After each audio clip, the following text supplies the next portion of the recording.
নমস্কার সবাইকে, আমি মহুয়া রয়েছে তোমাদের সঙ্গে। তোমরা দেখছো অন্ধকূপ রহস্য। আজকের গল্পটা কিন্তু অন্য 5টা গল্পের থেকে অনেকটাই আলাদা, অনেকটাই চমকপ্রদ, অনেকটাই থ্রিলিং। তার কারণ হচ্ছে আজকে তোমাদের জন্য রয়েছে একটা সাইকোলজিক্যাল থ্রিলার।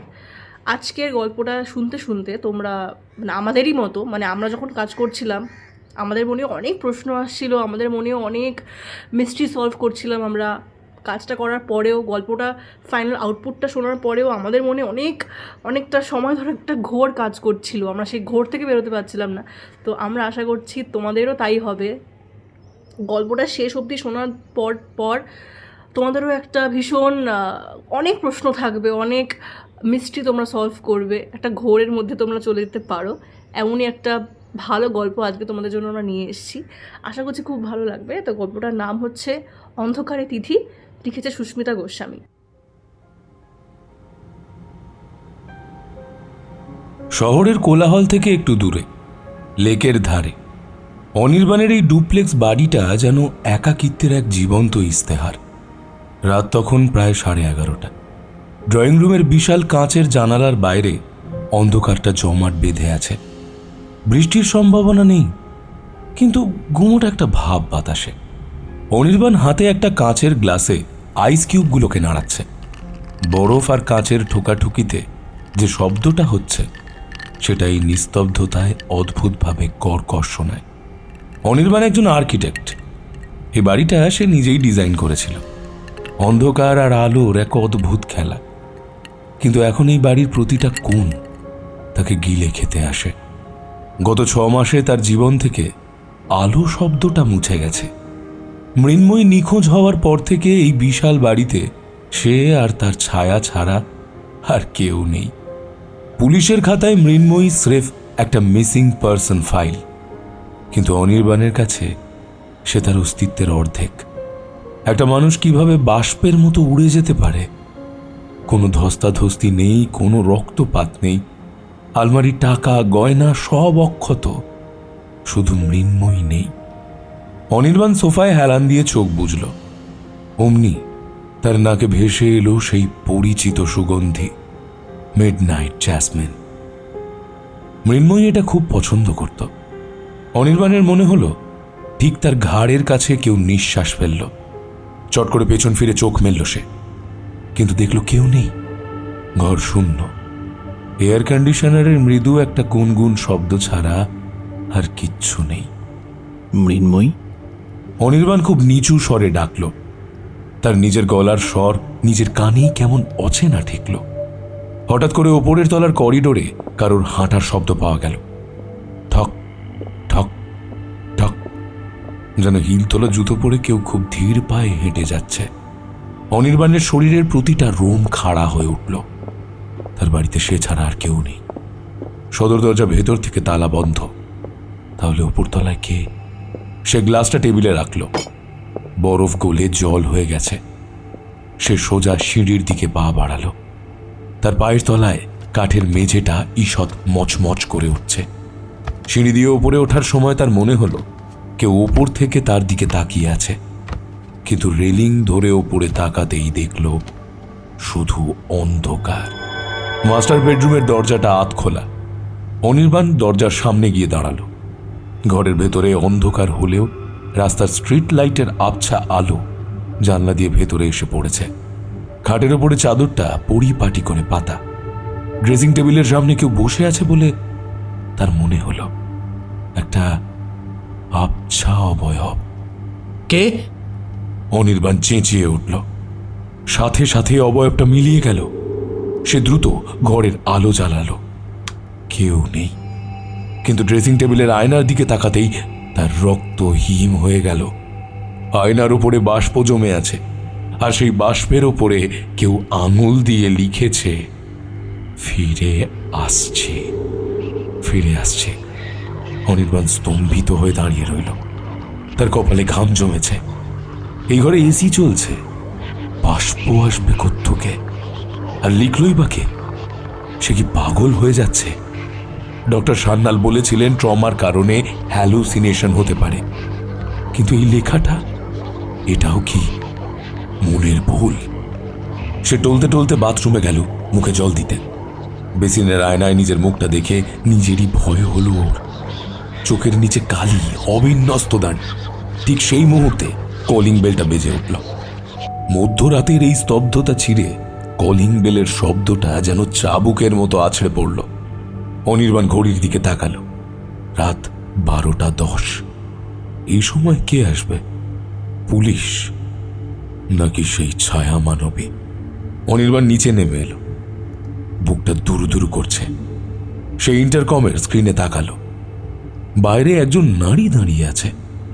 পরনে কালো রঙের একটা ওভারকোট, চুলগুলো অবিন্যস্ত। বৃষ্টি না হলেও তার কাঁধটা একটু ভেজা।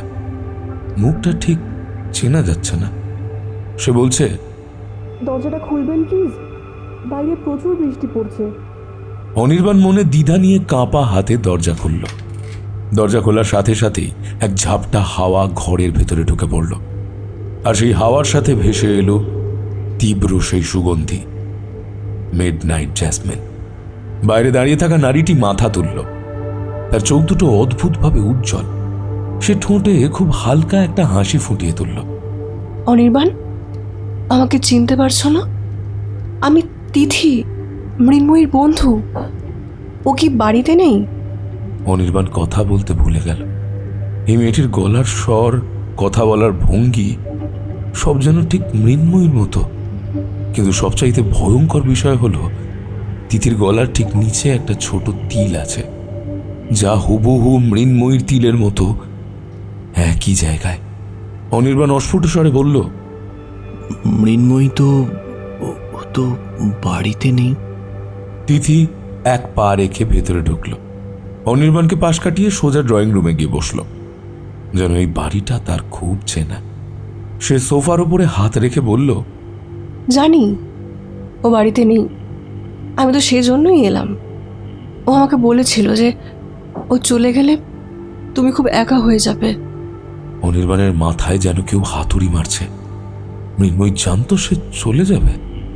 তিথির এই আগমনের পেছনে কি অন্য কোনো রহস্য আছে, নাকি এই নারীটি সেই ছায়া মানবী যে এতক্ষণ উপরের ঘরে ছিল? কিন্তু তা কি করে সম্ভব? ও তো এইমাত্র বাড়িতে ঢুকলো। অনির্বাণ দরজাটা বন্ধ করে দিল। সে জানতো না এই দরজা বন্ধ করার মাধ্যমে সে তার জীবনের সবচাইতে অন্ধকার এক গোলক ধাঁধায় প্রবেশ করছে। ড্রয়িং রুমের আবছা আলোয় তিথিকে আরো বেশি রহস্যময় মনে হচ্ছে। সে সোফায় বসে আছে খুব আয়েশ করে, যেন এই পরিবেশ তার পরম পরিচিত। অনির্বাণ তার থেকে কয়েক হাত দূরে দাঁড়িয়ে তাকে খুঁটিয়ে পর্যবেক্ষণ করছে। তিথির গায়ের সেই মিডনাইট জ্যাসমিন সুগন্ধিটা এখন পুরো ঘরে ছড়িয়ে পড়েছে। এই ঘ্রাণটা অনির্বাণের মস্তিষ্কের নিউরনগুলোতে এক ধরনের সূক্ষ্ম যন্ত্রণার জন্ম দিচ্ছে। অনির্বাণ, তুমি কফি খাবে নাকি এখনো সেই পুরনো অভ্যেস মতো রাতে খালি ব্ল্যাক টি খাও? তিথি হাসতে হাসতে প্রশ্নটা করল। অনির্বাণ চমকে উঠল। তুমি কিভাবে জানলে আমি রাতে ব্ল্যাক টি খাই? তিথি আলতো করে চুলে হাত বোলালো। তার হাতের আঙুলগুলো লম্বা, নখগুলো রক্তবর্ণের নীল পলিশে রাঙানো। সে বলল, বললাম না, আমি মৃন্ময়ের খুব কাছের বন্ধু। ও সবসময় তোমার কথা আমাকে বলতো, তোমার রুচি, তোমার জেদ, এমনকি তোমার এই অদ্ভুত বাড়িটার প্রতি তোমার যে ফ্যান্টাসি, পাগলাম, সব আমার জানা। অনির্বাণ কিচেনের দিকে হাঁটা দিল। তার হাত কাঁপছে। সে কেটলিতে জল বসিয়ে দিয়ে ভাবল, মৃন্ময়ী কি আসলেই কোনো তিথির কথা বলেছিল? তার স্মৃতি হাতড়ে সে এমন কোনো নাম তো খুঁজে পেল না। মৃন্ময়ী ছিল অন্তর্মুখী, তার বন্ধুর সংখ্যা ছিল হাত গোনা। তাহলে এই মেয়েটিকে, সে কি কোনো ফ্রড, নাকি মৃন্ময়ীর নিখোঁজ হওয়ার পেছনে এর কোনো হাত আছে? কিচেন থেকে ফিরে অনির্বাণ দেখল তিথি দেওয়ালে টাঙানো মৃন্ময়ীর একটা বড় পোর্ট্রেটের সামনে দাঁড়িয়ে আছে। মৃন্ময়ী সেখানে হাসছে, কিন্তু তার চোখের কোণে যেন একটা বিষাদ লেগে আছে। মৃন্ময়ীকে তুমি ঠিক করে চিনতে পারোনি অনির্বাণ। তিথি পোর্ট্রেট থেকে চোখ না সরিয়েই বলল, তুমি ওকে একজন আর্কিটেক্টের মাপে গড়া পুতুলের মতো সাজিয়ে রাখতে চেয়েছিলে, কিন্তু ওর মনের ভেতরে যে একটা আগ্নেয়গিরি ছিল সেটা দেখার সময় তো আর হয়নি। অনির্বাণের চোয়াল শক্ত হয়ে এলো। তুমি আমার ব্যক্তিগত জীবন নিয়ে মন্তব্য করার অধিকার রাখো না। তুমি কেন এসেছো সেটা বলো। মৃন্ময়ী কোথায় সেটা জানো তুমি? তিথি ঘুরে দাঁড়ালো। তার চোখে এক ধরনের করুণা ফুটে উঠল। সে ধীর পায়ে অনির্বাণের দিকে এগিয়ে গেল, এত কাছে এলো যে অনির্বাণ তার গায়ের উত্তাপ অনুভব করতে পারছে। তিথি ফিসফিস করে বলল, মৃন্ময়ী যেখানেই থাকুক সে এখন ভালো আছে। অন্তত তোমার এই কাজের খাঁচার চেয়ে সে এখন অনেক বেশি স্বাধীন। কিন্তু আমি কেন এসেছি সেটা জানো? আমি এসেছি তোমার নিঃসঙ্গতা খোঁজাতে। আমি জানি তুমি প্রতি রাতে ঘুমোতে পারো না, আয়নায় সব লেখা দেখতে পাও, একা একা কথা বলো তুমি। এসব কি কষ্টের নয় বলো তো? অনির্বাণ এক পা পিছিয়ে গেল। তুমি তুমি এইসব কি করে জানলে? তুমি কি আমার উপর নজর রাখছো? তিথি কোনো উত্তর দিল না। সে শুধু রহস্যময় একটা হাসি হাসল, তারপর বলল, অনেক রাত হয়েছে, আমাকে গেস্ট রুমে থাকতে দেবে নাকি এই অন্ধকারে আমাকে তাড়িয়ে দেবে? হ্যাঁ। অনির্বাণ দ্বিধায় পড়ল। এই মেয়েটি বিপজ্জনক হতে পারে, আবার সে হতে পারে মৃন্ময়ীর কাছে পৌঁছানোর একমাত্র চাবিকাঠিও। সে অনিচ্ছা সত্ত্বেও ওপরতলার গেস্ট রুমটা দেখিয়ে দিল। তিথি সিঁড়ি দিয়ে ওপরে উঠে যাওয়ার সময় একবারও পিছন ফিরে তাকালো না। অনির্বাণ ড্রয়িং রুমে একাই বসে রইল। তার মনে পড়ল ঠিক 1 বছর আগের এক ঝোড়ো রাতের কথা। সেদিনও আকাশ ভেঙে বৃষ্টি নামছিল। অনির্বাণ তখন একটা বড় প্রজেক্টের কাজ নিয়ে ব্যস্ত। মৃন্ময়ী ঘরে ঢুকে ডাইনিং টেবিলের ওপরে একটা ফাইল আছড়ে ফেলেছিল। এটা কি অনির্বাণ? মৃন্ময়ীর গলার স্বর কাঁপছিল। অনির্বাণ চশমা খুলে তাকিয়েছিল। এটা ডিভোর্স পেপার মৃন্ময়ী। আমি আর পারছি না। তোমার এই সন্দেহ, তোমার এই মানসিক অস্থিরতা আমার কাজে ব্যাঘাত ঘটাচ্ছে। মৃন্ময়ী অট্ট হাসি হেসে উঠেছিল।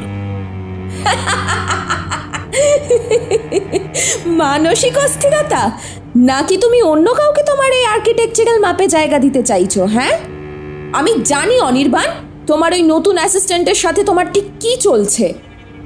অনির্বাণ উঠে দাঁড়িয়েছিল, তার কপালের রগ কাঁপছিল।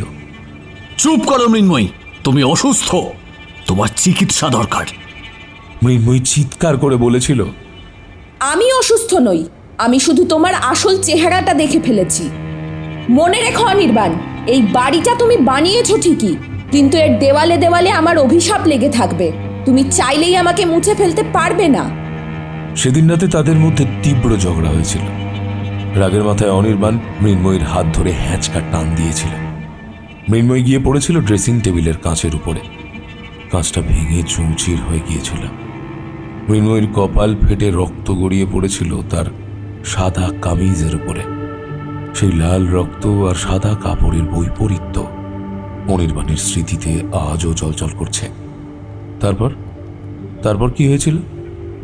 অনির্বাণের স্মৃতি সেখান থেকেই আবছা। পরদিন সকালে সে ঘুম থেকে উঠে দেখেছিল মৃন্ময়ী আর নেই। তার ফোন বন্ধ, কাপড় চোপড় সব আলমারিতেই আছে, শুধু সেই নেই। অনির্বাণ ফিরে আছে বর্তমানে। সোফায় বসে ঘেমে নিয়ে উঠেছে সে কি মৃন্ময়ীকে সেদিন ধাক্কা দিয়ে ফেলে দেবার পর? না, সেটা অসম্ভব। সে খুনি হতে পারে না। কিন্তু তার মস্তিষ্কে কেন সেই রাতের পরের কয়েক ঘন্টার স্মৃতি লুকিয়ে রাখছে? কেন মনে পড়ছে না? হঠাৎ উপরতলার গেস্ট রুম থেকে একটা মৃদু গান ভেসে এলো। তিথি গাইছে। সুরটা খুব চেনা। মৃন্ময়ী যখন খুব খুশি থাকত তখন এই সুরটাই গুনগুন করত। অনির্বাণের মনে হলো তার প্রাণটা কেউ নিংড়ে ধরছে। সে টলতে টলতে উপরতলায় গেল। গেস্ট রুমের দরজাটা সামান্য ফাঁক হয়ে আছে। সে ভেতরে উঁকি দিল। ঘরের ভেতর আলো জ্বলছে না, শুধু বারান্দা দিয়ে আসা চাঁদের আলোয় ঘরটা মায়াবী হয়ে আছে। তিথি বিছানায় শুয়ে নেই। সে বারান্দার গ্রিল ধরে দাঁড়িয়ে বাইরের লেকের দিকে তাকিয়ে আছে। তার পরনের সিল্কের নাইটিটা হাওয়ায় উড়ছে। দূর থেকে দেখলে মনে হয় ঠিক যেন মৃন্ময়ী দাঁড়িয়ে আছে। অনির্বাণ মোহগ্রস্তের মতো ঘরের ভেতরে ঢুকল। মৃন্ময়ী, সে অস্ফুট স্বরে ডাকল। তিথি পেছন ফিরল। তার চোখে জল। সে বলল, আমি জানতাম তুমি আসবে। তুমি অপরাধ বোধে ভুগছো অনির্বাণ। তুমি জানতে চাও মৃন্ময়ী কোথায়? তাহলে তাহলে আমার চোখে তাকাও। অনির্বাণ তিথির চোখের দিকে তাকালো। সেই চোখে সে নিজের প্রতিচ্ছবি দেখতে পেল না, দেখল এক নিবিড় অন্ধকার। হঠাৎ তিথি তার হাতটা ধরল। তিথির হাতটা বরফের মতো ঠান্ডা। সে অনির্বাণের হাতটা নিয়ে নিজের গলার সেই তিলটার উপরে রাখল। ফিল করো অনির্বাণ, ফিল করো। আমি কি শুধুই বন্ধু, নাকি নাকি আমি তোমার সেই অবদমিত আকাঙ্ক্ষা যা তুমি মৃন্ময়ীর মধ্যে কোনোদিন পাওনি? কোনটা? অনির্বাণ নিজেকে সামলাতে পারল না। সে তিথিকে জড়িয়ে ধরল। একাধিক নেশার অপরাধ বোধের মিশেলে সে দিশেহারা। কিন্তু ঠিক সেই মুহূর্তে তার নজর গেল বিছানার পাশের সাইড টেবিলের দিকে। সেখানে একটা ডায়েরি খোলা পড়ে আছে, মৃন্ময়ী ডায়েরি। সে তিথিকে ধাক্কা দিয়ে সরিয়ে দিল। ডায়েরিটা হাতে নিল সে। ডায়েরির পাতায় পাতায় লেখা, অনির্বাণ আমাকে মেরে ফেলতে চায়। ও রাতে ঘুমের মধ্যে বিড়বিড় করে। ওকে আমি ভয় পাই। অনির্বাণ আর্তনাদ করে উঠল। সে তিথির দিকে তাকালো, কিন্তু সেখানে কেউ নেই। ঘরটা একদম শূন্য, বারান্দার দরজাটা বন্ধ। তাহলে এতক্ষণ সে কার সাথে কথা বলছিল? কার গায়ের সুগন্ধি সে পাচ্ছিল? ডায়েরিটা কি সত্যি, নাকি এটাও তার মনের ভ্রম? অনির্বাণ দ্রুত নিচে নেমে গেল। সে ডক্টর সান্যালকে ফোন করার জন্য মোবাইলটা হাতে নিল, কিন্তু স্ক্রিনে একটা মেসেজ ভেসে উঠল। অচেনা নম্বর থেকে পাঠানো হয়েছে। মেসেজে লেখা, গেস্ট রুমে যাকে দেখলে সে যদি তিথি হয়, তবে ড্রয়িং রুমের সোফার নিচে ওটা কার মৃতদেহ? অনির্বাণের হাত থেকে ফোনটা পড়ে গেল। সে ধীর পায়ে ড্রয়িং রুমের সেই সোফাটার দিকে এগোতে লাগলো, যেখানে কিছুক্ষণ আগে তিথি বসেছিল। তার নিঃশ্বাস বন্ধ হয়ে আসছে। অনির্বাণের হাত পা বরফের মতো জমে গেছে। ফোনের স্ক্রিনে ভেসে থাকা একটা বাক্য তার মস্তিষ্কের কোষে কোষে বৈদ্যুতিক শক দিচ্ছে। সোফার নিচে মৃতদেহ। কার মৃতদেহ? তিথি কি তবে কোনো মানুষ নয়, নাকি সে তিথির বেশে অন্য কাউকে দেখেছিল? সে টলতে টলতে ড্রয়িং রুমের মাঝখানে গিয়ে দাঁড়ালো। বিশাল সোফাটা রাজকীয় ভঙ্গিতে ঘরের মাঝখানে পড়ে আছে। এই সোফাটা অনির্বাণ আর মৃন্ময়ী মিলে ইটালি থেকে আনিয়েছিল। মখমলের কাপড়ে মোড়া এই আসবাবটি এখন যেন একটা সবাধার। অনির্বাণ নিচু হতে গিয়েও থমকে গেল। যদি সত্যিই ওখানে কিছু থাকে, যদি মৃন্ময়ীর নিথর দেহটা ওখান থেকে বেরিয়ে আসে। বাইরে হঠাৎ করে মেঘ ডাকল। কড়কড় শব্দে আকাশ চিরে বজ্রপাত হলো। সেই আলোয় জানলার কাঁচ সাদা হয়ে উঠল এক মুহূর্তের জন্য। অনির্বাণ সাহস সঞ্চয় করে হাঁটু গেড়ে বসল। সোফার নিচে ভারী কাপড়ের ঝালরটা এক ঝটকায় সরিয়ে দিল। ধুলো আর অন্ধকারের নিচে সে যা দেখল, তাতে তার চিৎকার গলা দিয়ে বেরোল না। একটা কালো প্লাস্টিকের বড় ব্যাগ। ব্যাগটা দড়ি দিয়ে শক্ত করে বাঁধা, কিন্তু ব্যাগটার ভেতর থেকে মানুষের আঙুলের মতো কিছু একটা বেরিয়ে আছে। অনির্বাণ কাঁপতে কাঁপতে হাত বাড়ালো। ব্যাগটা স্পর্শ করতেই তার মনে হলো সেটা আর্দ্র। একটা পচা গন্ধ নাকে এলো। এতক্ষণ যা সুগন্ধির নিচে চাপা পড়েছিল। সে ব্যাগটার গিট খোলার চেষ্টা করছে। এমন সময় কলিং বেলটা আবার বেজে উঠল, এক নাগাড়ে 3 বার। অনির্বাণ লাফিয়ে উঠল। সে দিশেহারা হয়ে গেল। এই অবস্থায় কে হতে পারে? সে ব্যাগটাকে পা দিয়ে ঠেলে সোফার আরো ভেতরে ঢুকিয়ে দিল। তারপর দ্রুত নিজের ঘাম মুছল। আয়নায় নিজের চেহারাটা একবার দেখে নিল। সেখানে অপরাধ বোধ আর আতঙ্ক স্পষ্ট। সে দরজা খুলল। সামনে দাঁড়িয়ে ইন্সপেক্টর চ্যাটার্জি, পরনে সিভিল ড্রেস, মুখে একটা আতপোড়া সিগারেট। লোকটার চোখের দৃষ্টিটা সবসময় তলোয়ারের মতো ধারালো। এত রাতে বিরক্ত করার জন্য দুঃখিত অনির্বাণবাবু। চ্যাটার্জি ভেতরে ঢুকলেন অনুমতি না নিয়েই। পাশ দিয়ে যাচ্ছিলাম, দেখলাম আপনার ড্রয়িং রুমের আলোটা জ্বলছে। ভাবলাম একটু খোঁজ নিয়ে যাই। অনির্বাণ শুকনো গলায় বলল, আসুন আসুন, বসুন। সে ইচ্ছে করেই অন্য একটা চেয়ারের দিকে ইশারা করল, যাতে চ্যাটার্জি সোফাটায় না বসেন। চ্যাটার্জি কিন্তু শুনলেন না। তিনি সোজা গিয়ে ওই সোফাটাতেই ধপ করে বসে পড়লেন। অনির্বাণের হৃৎপিণ্ড যেন গলায় চলে এলো। চ্যাটার্জি বসতেই সোফাটা একটু ক্যাচ ক্যাচ করে উঠল। মৃন্ময়ী দেবীর কোনো খবর এলো? চ্যাটার্জি পকেট থেকে একটা ছোট ডায়েরি বার করলেন। না, পুলিশ তো সব দেখছেই। পুলিশ দেখছে ঠিকই, কিন্তু একটা জিনিস মেলাতে পারছি না। আপনার বাড়ির সিসিটিভি ফুটেজে মৃন্ময়ী দেবীকে বেরোতে দেখা যায়নি, কিন্তু বাড়ির ভেতরে তিনি নেই। তার মানে তিনি কি মাটির নিচে সেদিয়ে গেলেন, নাকি বাড়ির কোনো দেওয়ালে তাকে গেঁথে রাখা হয়েছে? কোনটা? চ্যাটার্জি হাসলেন, কিন্তু সেই হাসিতে কোনো উষ্ণতা ছিল না। অনির্বাণ কোনো মতে বলল, আমি জানি না ইন্সপেক্টর, আমি নিজেই পাগল হয়ে যাচ্ছি। চ্যাটার্জি হঠাৎ নাক কুঁচকিয়ে শুঁকতে লাগলেন। কিসের গন্ধ এটা? কড়া কোনো পারফিউম?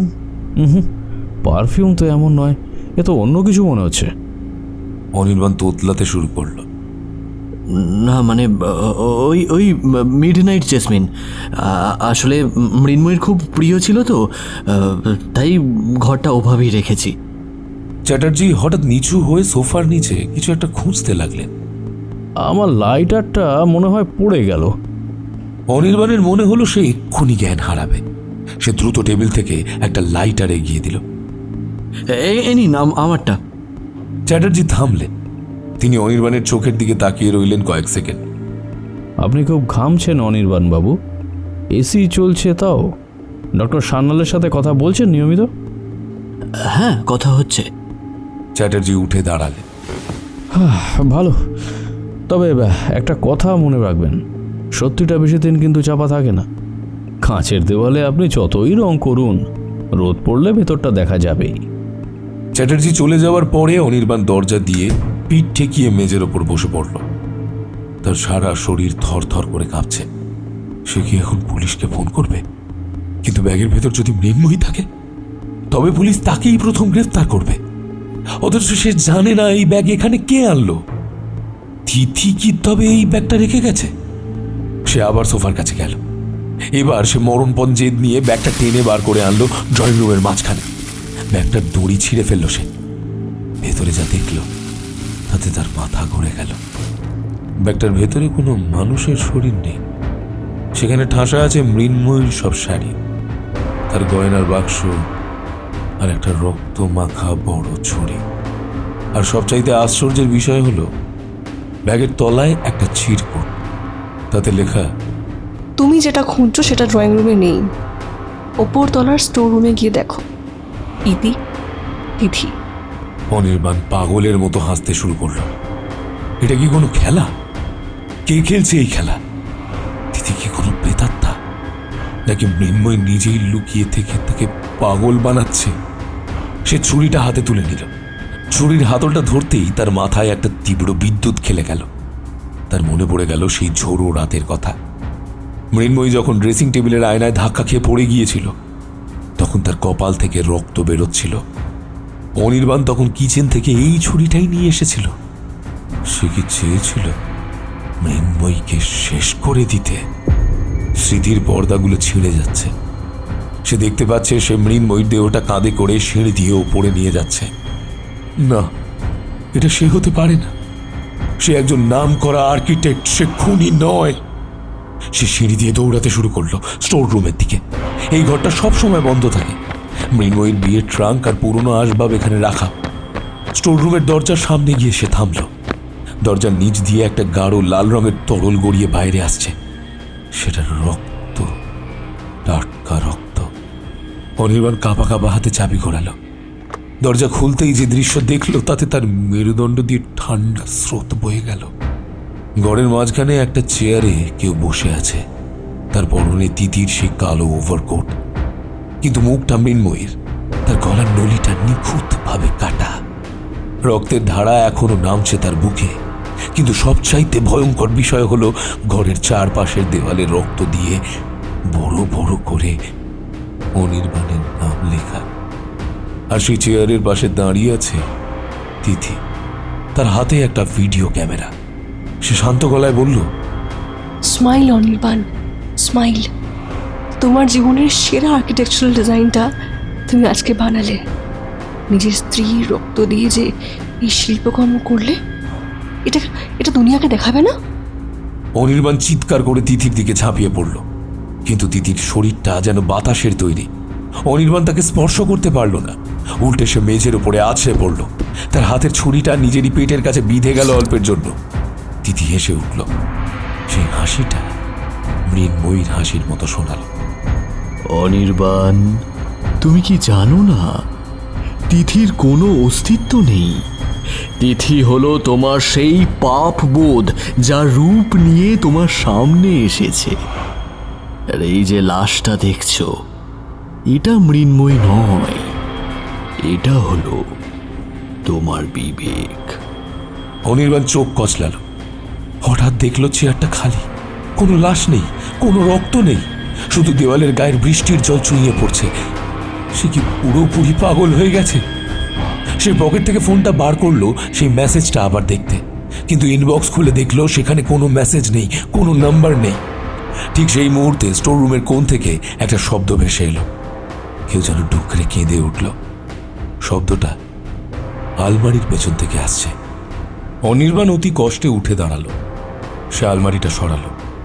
সেখানে দেখলো একটা ছোট মেয়ে জড়ো সড়ো হয়ে বসে আছে। মেয়েটির বয়স বড় জোর 6 কি 7।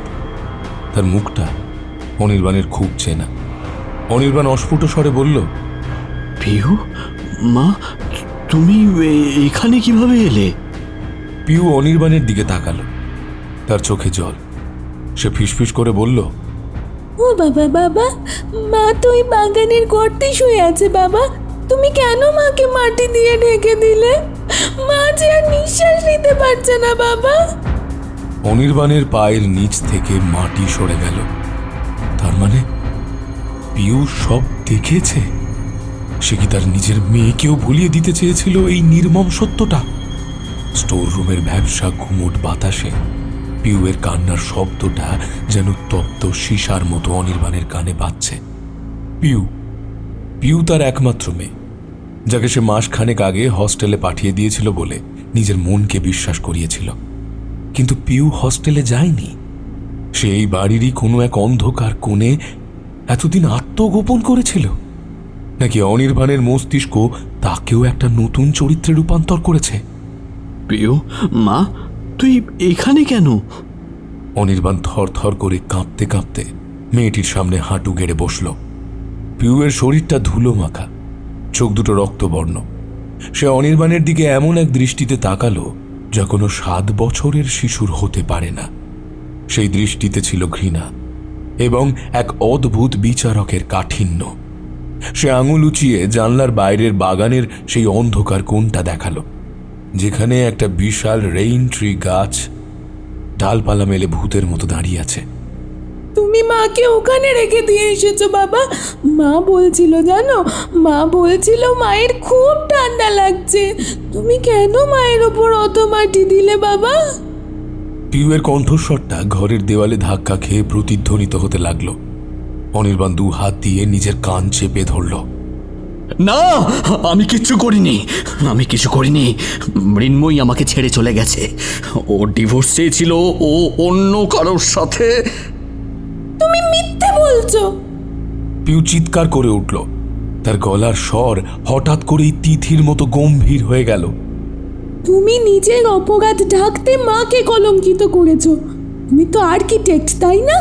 তুমি চেয়েছিলে এই বাড়িটাকে নিখুঁত রাখতে। মা সেই নিখুঁত নকশায় একটা দাগ হয়ে দাঁড়িয়েছিল, তাই তো? অনির্বাণ আর সহ্য করতে পারল না। সে পাগলের মতো স্টোর রুম থেকে বেরিয়ে এলো। তার মাথায় এখন একটাই চিন্তা, বাগান। তাকে দেখতেই হবে বাগানের ওই রেইন ট্রি গাছের নিচে কি আছে। যদি পিউ সত্যি বলে থাকে, তবে তার সাজানো জীবন, তার কেরিয়ার, তার আভিজাত্য সব তাসের ঘরের মতো ভেঙে পড়বে। সে সিঁড়ি দিয়ে নামতে নামতে গিয়ে হোঁচট খেল হঠাৎ। ড্রয়িং রুমে এখনো সেই সোফাটা হা করে মাঝখানে পড়ে আছে। কিন্তু অনির্বাণ থামল না। সে পেছনের দরজা দিয়ে বাগানে বেরিয়ে এলো। বাইরে তখন মুষলধারে বৃষ্টি শুরু হয়েছে। বিদ্যুতের চমকানিতে বাগানটা মুহূর্তের জন্য সাদা হয়ে উঠেছে, আবার পরক্ষণেই ঘুটঘুটে অন্ধকারে ডুবে যাচ্ছে। কাদার মধ্যে পা ডুবিয়ে অনির্বাণ এগোতে লাগলো। বৃষ্টির ঝাপটায় তার চোখের চশমাটা ঝাপসা হয়ে গেছে। সে সেটা ছুঁড়ে ফেলে দিল। রেইন ট্রি গাছের নিচে মাটিটা একটু উঁচু হয়ে আছে। সেখানে কিছু বুনো ঘাস গজিয়েছে ঠিকই, কিন্তু ভালো করে দেখলে বোঝা যায় ওখানকার মাটি আলগা। অনির্বাণ তার 2 হাত দিয়ে মাটি খুঁড়তে শুরু করলো। কোনো কোদাল বা খন্তা নেই, শুধু নখ দিয়ে মাটি উপড়ে ফেলছে সে। নখের কোণ দিয়ে রক্ত বেরোচ্ছে, কাদা আর রক্ত মিশে একাকার হয়ে যাচ্ছে, কিন্তু তার কোনো হুঁশ নেই। অনির্বাণবাবু, কাজটা কি খুব সহজ হচ্ছে? অনির্বাণ জমে গেল। বৃষ্টির শব্দের মধ্যেও এই গম্ভীর কণ্ঠস্বরটা সে চিনতে পারল। সে ধীরে ধীরে মাথা তুলল। বাগানের গেটের কাছে ছাতা হাতে দাঁড়িয়ে আছেন ইন্সপেক্টর চ্যাটার্জি। তার পাশে রেইনকোট পরা আরও 2 জন কনস্টেবল। চ্যাটার্জির হাতে একটা জোরালো টর্চ। টর্চের আলোটা সরাসরি অনির্বাণের কাদাভর্তি মুখের উপরে স্থির হয়ে রয়েছে। অনির্বাণ হাঁপাতে হাঁপাতে বলল, ইন্সপেক্টর, আমি আমি আমি জাস্ট বাগানটা পরিষ্কার করছিলাম। চ্যাটার্জি ধীর পায়ে এগিয়ে এলেন। অনির্বাণ টলতে টলতে উঠে দাঁড়ালো। রাত 2টোর সময় এই বৃষ্টিতে খালি হাতে? আপনার ডেডিকেশন দেখে আমি মুগ্ধ অনির্বাণবাবু, কিন্তু দুর্ভাগ্যবশত আমার কাছে একটা সার্চ ওয়ারেন্ট আছে। ডক্টর সান্যাল আমাকে ফোন করেছিলেন। তিনি জানালেন আপনার মানসিক অবস্থা নাকি খুব উদ্বেগজনক। ডক্টর সান্যাল, তিনি কেন আপনাকে ফোন করবেন? কারণ আপনি আজ বিকেলে তার ক্লিনিকে গিয়ে তাকে খুন করার হুমকি দিয়ে এসেছেন। আপনার কি মনে নেই? চ্যাটার্জি পকেট থেকে একটা প্লাস্টিকের প্যাকেট বার করলেন। তার ভেতরে একটা ইঞ্জেকশনের সিরিঞ্জ। আপনি নাকি দাবি করেছেন ডক্টর সান্যাল আপনার স্ত্রী আর তিথির সাথে মিলে আপনাকে পাগল বানানোর ষড়যন্ত্র করছেন। অনির্বাণের মাথাটা ভোঁ ভোঁ করতে লাগলো। সে আজ বিকেলে ডাক্তারের কাছে গিয়েছিল, তার তো মনে পড়ছে না। তার স্মৃতির পাতায় আজ বিকেলের জায়গাটা একদম সাদা, আর তার উপরে তিথির প্রসঙ্গটা শুনেও সে আকাশ থেকে পড়েছে। চ্যাটার্জি তার কনস্টেবলদের ইশারা করলেন, খোঁড়ো, দেখা যাক আর্কিটেক্ট সাহেব মাটির নিচে কি ফাউন্ডেশন দিয়েছেন। কোদালের কোপ পড়তে লাগলো মাটিতে। প্রতিটা কোপ যেন অনির্বাণের বুকের উপরে পড়ছে। সে অপলক দৃষ্টিতে তাকিয়ে রয়েছে সেদিকে। 10 মিনিট, 15 মিনিট এভাবে মাটি সরানোর পরে একটা সাদা কাপড়ের অংশ দেখা গেল। চ্যাটার্জি নিজেই নিচু হয়ে কাপড়টা সরালেন। অনির্বাণ চোখ বন্ধ করে ফেলল। সে জানে এখন সে কি দেখবে। মৃন্ময়ীর সেই নিথর দেহ, যার কপালটা তার ধাক্কায় ফেটে গিয়েছিল। এটা কি? চ্যাটার্জির গলায় চরম বিস্ময়। অনির্বাণ চোখ মেলল। গর্তের ভেতরে কোনো মানুষের শরীর নেই। সেখানে পড়ে আছে একটা বিশাল সাইজের ম্যানিকুইন। ম্যানিকুইন পুতুলটার গায়ে মৃন্ময়ীর সেই সাদা রক্তমাখা কামিজটা পরানো, আর পুতুলটার মুখে মৃন্ময়ীর একটা মুখোশ লাগানো। অনির্বাণ এবারে অট্ট হাসি হেসে উঠল। দেখলেন ইন্সপেক্টর, দেখলেন? আমি বলছি না আমি কাউকে খুন করিনি। ওটা একটা পুতুল, ওটা একটা পুতুল। কেউ আমার সাথে মজা করছে। চ্যাটার্জি পুতুলটার বুক থেকে একটা চিরকুট টেনে বার করলেন। বৃষ্টির জলে ভেজা কাগজে বড় বড় অক্ষরে লেখা, পুতুলটা তো ট্রেলার অনির্বাণ, আসল ছবিটা তোমার নিজের শোবার ঘরের আলমারিতে আছে। ইতি, তিথি। চ্যাটার্জির মুখটা কঠিন হয়ে গেল। তিনি অনির্বাণের দিকে তাকালেন। চলুন ওপরে। অনির্বাণকে প্রায় চ্যাংদোলা করে ভেতরে নিয়ে আসা হলো। চ্যাটার্জি সোজা মাস্টার বেডরুমে ঢুকলেন। অনির্বাণ পিছনে পিছনে আসছিল। তার পা কাঁপছে। আলমারি, আলমারিতে তো কেবল তার কাপড় আর মৃন্ময়ীর শাড়ি ছিল। চ্যাটার্জি আলমারির পাল্লা দুটো সজোরে খুললেন। ভেতরে থরে থরে সাজানো কাপড়। কিন্তু যখন তিনি নিচের ড্রয়ারটা টানলেন, তখন বেরিয়ে এলো একটা ছোট্ট ক্যামেরা আর স্তূপাকৃতি কিছু ডায়েরি। সবচাইতে ভয়ঙ্কর আবিষ্কারটি হলো আলমারির ভেতরের দিকের দেওয়ালে। সেখানে ডজনখানেক ছবি পিন দিয়ে লাগানো। প্রতিটা ছবি অনির্বাণের। কোনোটিতে সে ঘুমোচ্ছে, কোনোটিতে সে বাথরুমের আয়নার সামনে দাঁড়িয়ে নিজের সাথে কথা বলছে, কোনোটিতে আবার সে বাগানের মাটি খুঁড়ছে। প্রতিটি ছবির নিচে তারিখ আর সময় লেখা। চ্যাটার্জি একটা ডায়েরি খুলে পড়তে লাগলেন। 14ই জুন, রাত 3টে। অনির্বাণ আজ আবার ঘুমের মধ্যে পিউয়ের গলা টিপে ধরার চেষ্টা করেছিল। আমি ওকে কোনো মতে সরিয়েছি। অনির্বাণ জানে না যে আমি ওর সব পাগলামি রেকর্ড করছি। ও যখন সুস্থ থাকে তখন ও একজন দেবতুল্য স্বামী, কিন্তু যখন ওর অন্য সত্তাটা জেগে ওঠে ও তখন একটা শয়তান। চ্যাটার্জি অনির্বাণের দিকে ফিরলেন। এই ডায়েরিটা কার জানেন? অনির্বাণ নির্বাক। চ্যাটার্জি বললেন, এটা মৃন্ময়ী দেবীর ডায়েরি। আর এই যে ছবিগুলো দেখছেন, এগুলো মৃন্ময়ী দেবী তুলেছিলেন আপনার ওপর নজর রাখার জন্য। কারণ তিনি আপনাকে ভয় পেতেন, কারণ তিনি জানতেন আপনি ডিসোসিয়েটিভ আইডেন্টিটি ডিসঅর্ডারে ভুগছেন।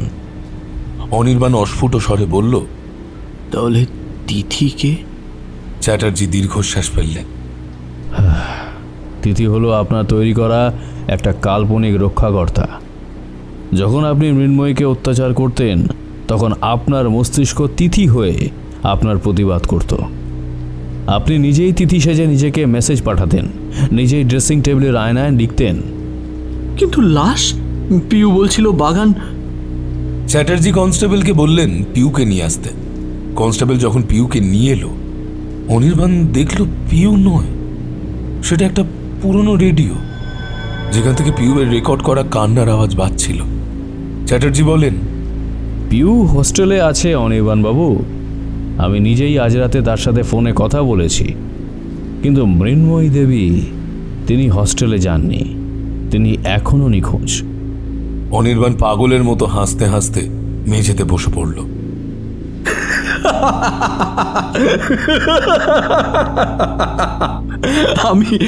আমি যদি তিথি হই তবে আমি নিজেকে কেন ধ্বংস করতে চাইছি? তিথি কেন আমাকে পুলিশে ধরা দিচ্ছে? চ্যাটার্জি নিচু হয়ে অনির্বাণের কানে ফিসফিস করে বললেন, কারণ তিথিও এখন মৃন্ময়ীকে খুঁজছে। অনির্বাণ, শেষবারের মতো মনে করার চেষ্টা করুন। 14ই জুন রাতে যখন ড্রেসিং টেবিলের আয়নাটা ভাঙল, তারপর আপনি মৃন্ময়ীকে নিয়ে কোথায় গিয়েছিলেন? ওই যে ড্রয়িং রুমের বিশাল কাঠের জানলার ঠিক পিছনে একটা নতুন দেওয়াল আপনি গেঁথেছিলেন না, রেনোভেশন নাম করে? অনির্বাণের চোখের সামনে সেই দৃশ্যটা ভেসে উঠল। সে সিমেন্ট আর বালি মাখছে। মৃন্ময়ী তখনও বেঁচে ছিল, সে শুধু ঘুমাচ্ছিল।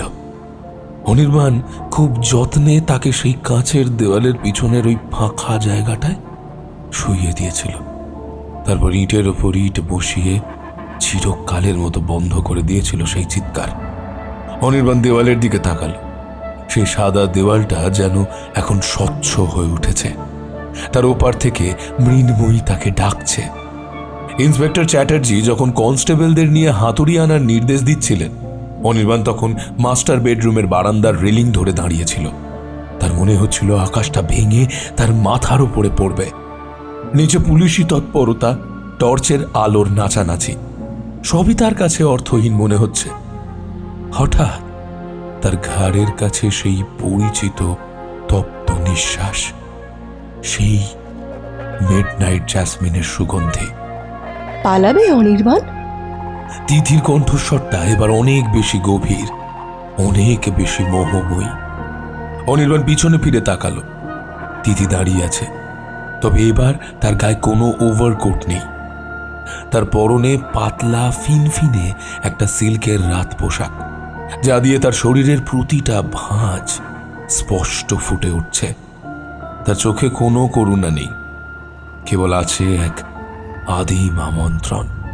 তিথি, তুমি কি সত্যি, নাকি আমি সত্যি শেষ হয়ে গেছি? অনির্বাণ ফিসফিস করে বলল। তিথি ধীর পায়ে এগিয়ে এলো। তার শীতল হাত দুটো অনির্বাণের কলার ধরল। সে অনির্বাণের খুব কাছে এসে দাঁড়ালো। তাদের শরীরের মাঝে বাতাসের জায়গাটুকুও অবশিষ্ট নেই। সত্যি কি অনির্বাণ? এই যে দেওয়ালের ওপরে তোমার মৃত স্ত্রী পড়ে আছে, সেটা সত্যি? নাকি এই মুহূর্তে আমার শরীরের যে উষ্ণতা, যেটা তুমি ফিল করছো, সেটা সত্যি? কোনটা বলো, কোনটা সত্যি? তিথির আঙুলগুলো অনির্বাণের শার্টের বোতাম খুলতে শুরু করলো। অনির্বাণ জানতো এটা তার ভ্রম। সে জানতো নিচে পুলিশ তার ফাঁসির দড়ি বুনছে, কিন্তু এই চরম বিপদের মুহূর্তেও তার শরীরের ভেতরে এক আদিম কামনার আগুন জ্বলে উঠল। সে তিথিকে সজোরে নিজের দিকে টেনে নিল। এক উন্মত্ত আক্রোশে সে তিথির ঠোঁটে ঠোঁট ডুবিয়ে দিল। এই ঘনিষ্ঠতা সাধারণ নয়, এটি মৃত্যু আর ধ্বংসের মাঝখানে দাঁড়িয়ে এক পৈশাচিক উদযাপন। তিথি তাকে জাপটে ধরে তার কানে ফিস ফিস করল। মনে আছে অনির্বাণ, মৃন্ময়ী যখন এই ঘরে আমাদেরকে দেখে নিয়েছিল, তখন তখন ঠিক তুমি আমাকে এইভাবেই আদর করছিলে। ওই যে দেখো, ড্রেসিং টেবিলের আয়নাটা, মৃন্ময়ী ওখানে দাঁড়িয়ে কাঁদছিল, আর তুমি ওর চোখের সামনেই আমার শরীরে ডুবেছিলে। অনির্বাণ থমকে গেল। এক ঝটকায় তার স্মৃতি পরিষ্কার হয়ে এলো। সেদিন রাতে তিথি তার কল্পনা ছিল না, তিথি ছিল বাস্তবের এক নারী, তার অফিসের অ্যাসিস্ট্যান্ট, যার সাথে তার বিবাহ বহির্ভূত একটা সম্পর্ক ছিল। মৃন্ময়ী তাদের হাতে নাতে ধরে ফেলেছিল।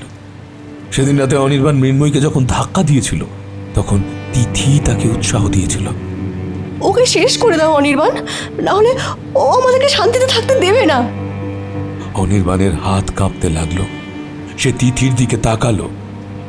তিথির মুখটা এখন বীভৎসভাবে হাসছে। যখন মৃন্ময়ীর রক্ত ওই মেঝেতে গড়িয়ে পড়ছিল, তখন তো আমরা এই বিছানাতে একে অপরকে আঁকড়ে ধরে শুয়েছিলাম, মনে নেই তোমার? অনির্বাণ চিৎকার করে তিথিকে ধাক্কা দিয়ে সরিয়ে দিল। সে দেখল সে যাকে তিথি ভেবে জড়িয়ে ধরেছিল, সে আসলে কেউ নয়। সে নিজেই নিজের শরীরটা খামচে ধরেছে। তার নিজের নখের আঁচড়ে তার বুক রক্তাক্ত। তার মাথায় কিছুই ঢুকছে না। সে কিছুতেই বুঝতে পারছে না তিথি বলে আদৌ কোনো মেয়ের অস্তিত্ব আছে, নাকি সবটাই তার নিজের কল্পনা। নিচে তখন ধপধপ শব্দ শুরু হয়েছে। পুলিশ হাতুড়ি দিয়ে সেই নতুন দেওয়ালটা ভাঙছে। অনির্বাণ দৌড়ে নিচে নামলো। ড্রয়িং রুমের সেই কাঁচের জানলার পাশের দেওয়ালটা ধসে পড়ছে। প্রতিটা ইট খসার সাথে সাথে বেরিয়ে আসছে এক বীভৎস দুর্গন্ধ। চ্যাটার্জি নাকে রুমাল চাপা দিয়ে দাঁড়িয়ে আছেন। শেষ ইটটা সরানোর পরেই টর্চের আলোয় যা দেখা গেল, তা দেখে উপস্থিত সবার হাড় হিম হয়ে গেল। দেওয়ালের ভেতরে সেই সংকীর্ণ খোপে মৃন্ময়ীর মৃতদেহটা দাঁড়িয়ে থাকা অবস্থায় গেঁথে রাখা হয়েছে। তার হাত দুটো পেছনের দিকে মোড়ানো। কিন্তু সব চাইতে নৃশংস বিষয় হলো মৃন্ময়ীর সারা শরীরে অজস্র কামড়ের দাগ। খুনি শুধু তাকে মেরেই ক্ষান্ত হয়নি, মৃত্যুর আগে বা পরে তার শরীরের উপরে এক পাশবিক বিকৃতি চালিয়েছে। চ্যাটার্জি অনির্বাণের দিকে ফিরলেন। তার চোখে এখন সীমাহীন ঘৃণা। আপনি শুধু একজন খুনি নন অনির্বাণ বাবু, আপনি একজন সাইকোপ্যাথ। আপনি আপনার বিকৃত কামনার জন্য এই মানুষটাকে তিল তিল করে শেষ করেছেন। অনির্বাণ দেওয়ালের দিকে তাকিয়ে হাসতে লাগলো। তার চোখে এখন আর ভয় নেই। সে দেখতে পাচ্ছে মৃন্ময়ীর সেই কঙ্কালসার দেহটা নড়ে উঠছে। মৃন্ময়ী যেন দেওয়াল থেকে বেরিয়ে আসছে তার দিকে। তিথি কোথায় ইন্সপেক্টর? অনির্বাণ অদ্ভুত শান্ত গলায় প্রশ্ন করল। তিথি নামে কেউ নেই অনির্বাণ বাবু। আপনার অফিসে সেই অ্যাসিস্ট্যান্টের নাম ছিল তানিয়া, যে আপনার এই বিকৃতি দেখে 3 মাস আগেই চাকরি ছেড়ে পালিয়েছে। আপনি নিজের মনের ভেতর সেই তানিয়াকেই তিথি বানিয়ে লালন করছিলেন, যাতে নিজের অপরাধটাকে রোমান্টিসাইজ করতে পারেন। অনির্বাণ ধীর পায়ে সেই ভাঙা দেওয়ালের দিকে এগিয়ে গেল। পুলিশ তাকে আটকানোর আগেই সে মৃন্ময়ীর সেই পচা গলা দেহটাকে জড়িয়ে ধরল। সে ফিসফিস করে বলতে লাগলো, দেখো মৃন্ময়ী, এখন আর আমাদের মাঝখানে কোনো কাঁচের দেওয়াল নেই। এখন আমরা এক। চ্যাটার্জি ইশারা করলেন। কনস্টেবলরা অনির্বাণকে টেনে সরালো। অনির্বাণের নখ তখনও মৃন্ময়ীর হাড়ের ভেতর গেঁথে আছে। বাইরে তখন ভোরের আলো ফুটছে। অনির্বাণকে যখন পুলিশের ভ্যানে তোলা হচ্ছে, সে দেখল বাগানের সেই রেইন ট্রি গাছের নিচে তিথি দাঁড়িয়ে আছে। সে হাত নাড়িয়ে তাকে বিদায় জানাচ্ছে। অনির্বাণ বুঝতে পারল, জেলখানা বা ফাঁসির মঞ্চ যেখানেই সে যাক না কেন, তিথি তার সাথেই থাকবে, তার অন্ধকার মনের চিরস্থায়ী সঙ্গিনী হয়ে।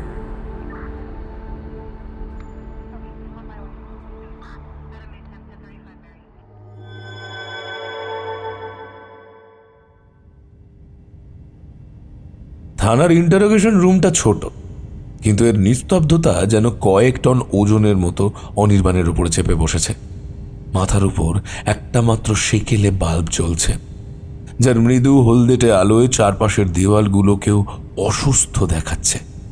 অনির্বাণের হাতে কোনো হাতকড়া নেই, কিন্তু তার মনটা এখন হাজারো অদৃশ্য শিকলে বন্দী। তার সারা শরীরে এখনো কাদার দাগ, নখের নিচে মৃন্ময়ীর পুরনো রক্তের সেই কালচে অবশেষ। ইন্সপেক্টর চ্যাটার্জি টেবিলের ওপাশে বসে আছেন। তার সামনে একটা স্টিলের গ্লাসে চা। চায়ের ধোঁয়াটা কুণ্ডলি পাকিয়ে ওপরে উঠছে। চ্যাটার্জি দীর্ঘক্ষণ কোনো কথা বললেন না, শুধু স্থির দৃষ্টিতে অনির্বাণের দিকে তাকিয়ে রইলেন। এই নীরবতা এক ধরনের মনস্তাত্ত্বিক নির্যাতন। চা খাবেন অনির্বাণবাবু? চ্যাটার্জি নিচু স্বরে জিজ্ঞাসা করলেন। অনির্বাণ মাথা তুলল না। তার চোখের মণি দুটো স্থির হয়ে আছে টেবিলের এক কোণে।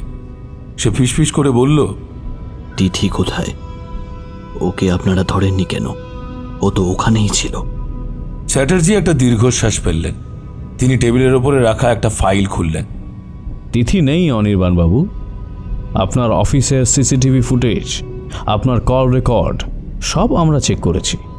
তানিয়া সেনগুপ্ত, যাকে আপনি তিথি বলে ভাবছেন, সে 3 মাস আগে আপনার নামে হ্যারাসমেন্টের কমপ্লেন করে চাকরি ছেড়ে দিয়ে ব্যাঙ্গালোরে চলে গেছে। সে এখন সেখানে বিবাহিত এবং শান্তিতেই আছে। আপনার বাড়িতে যে ছায়ামূর্তি আপনি দেখেছেন, সে আপনার নিজের তৈরি করা একটা মানস প্রতিমা। অনির্বাণ হঠাৎ হো হো করে হেসে উঠল। সেই হাসির শব্দে থানার শান্ত পরিবেশটা কেঁপে উঠল।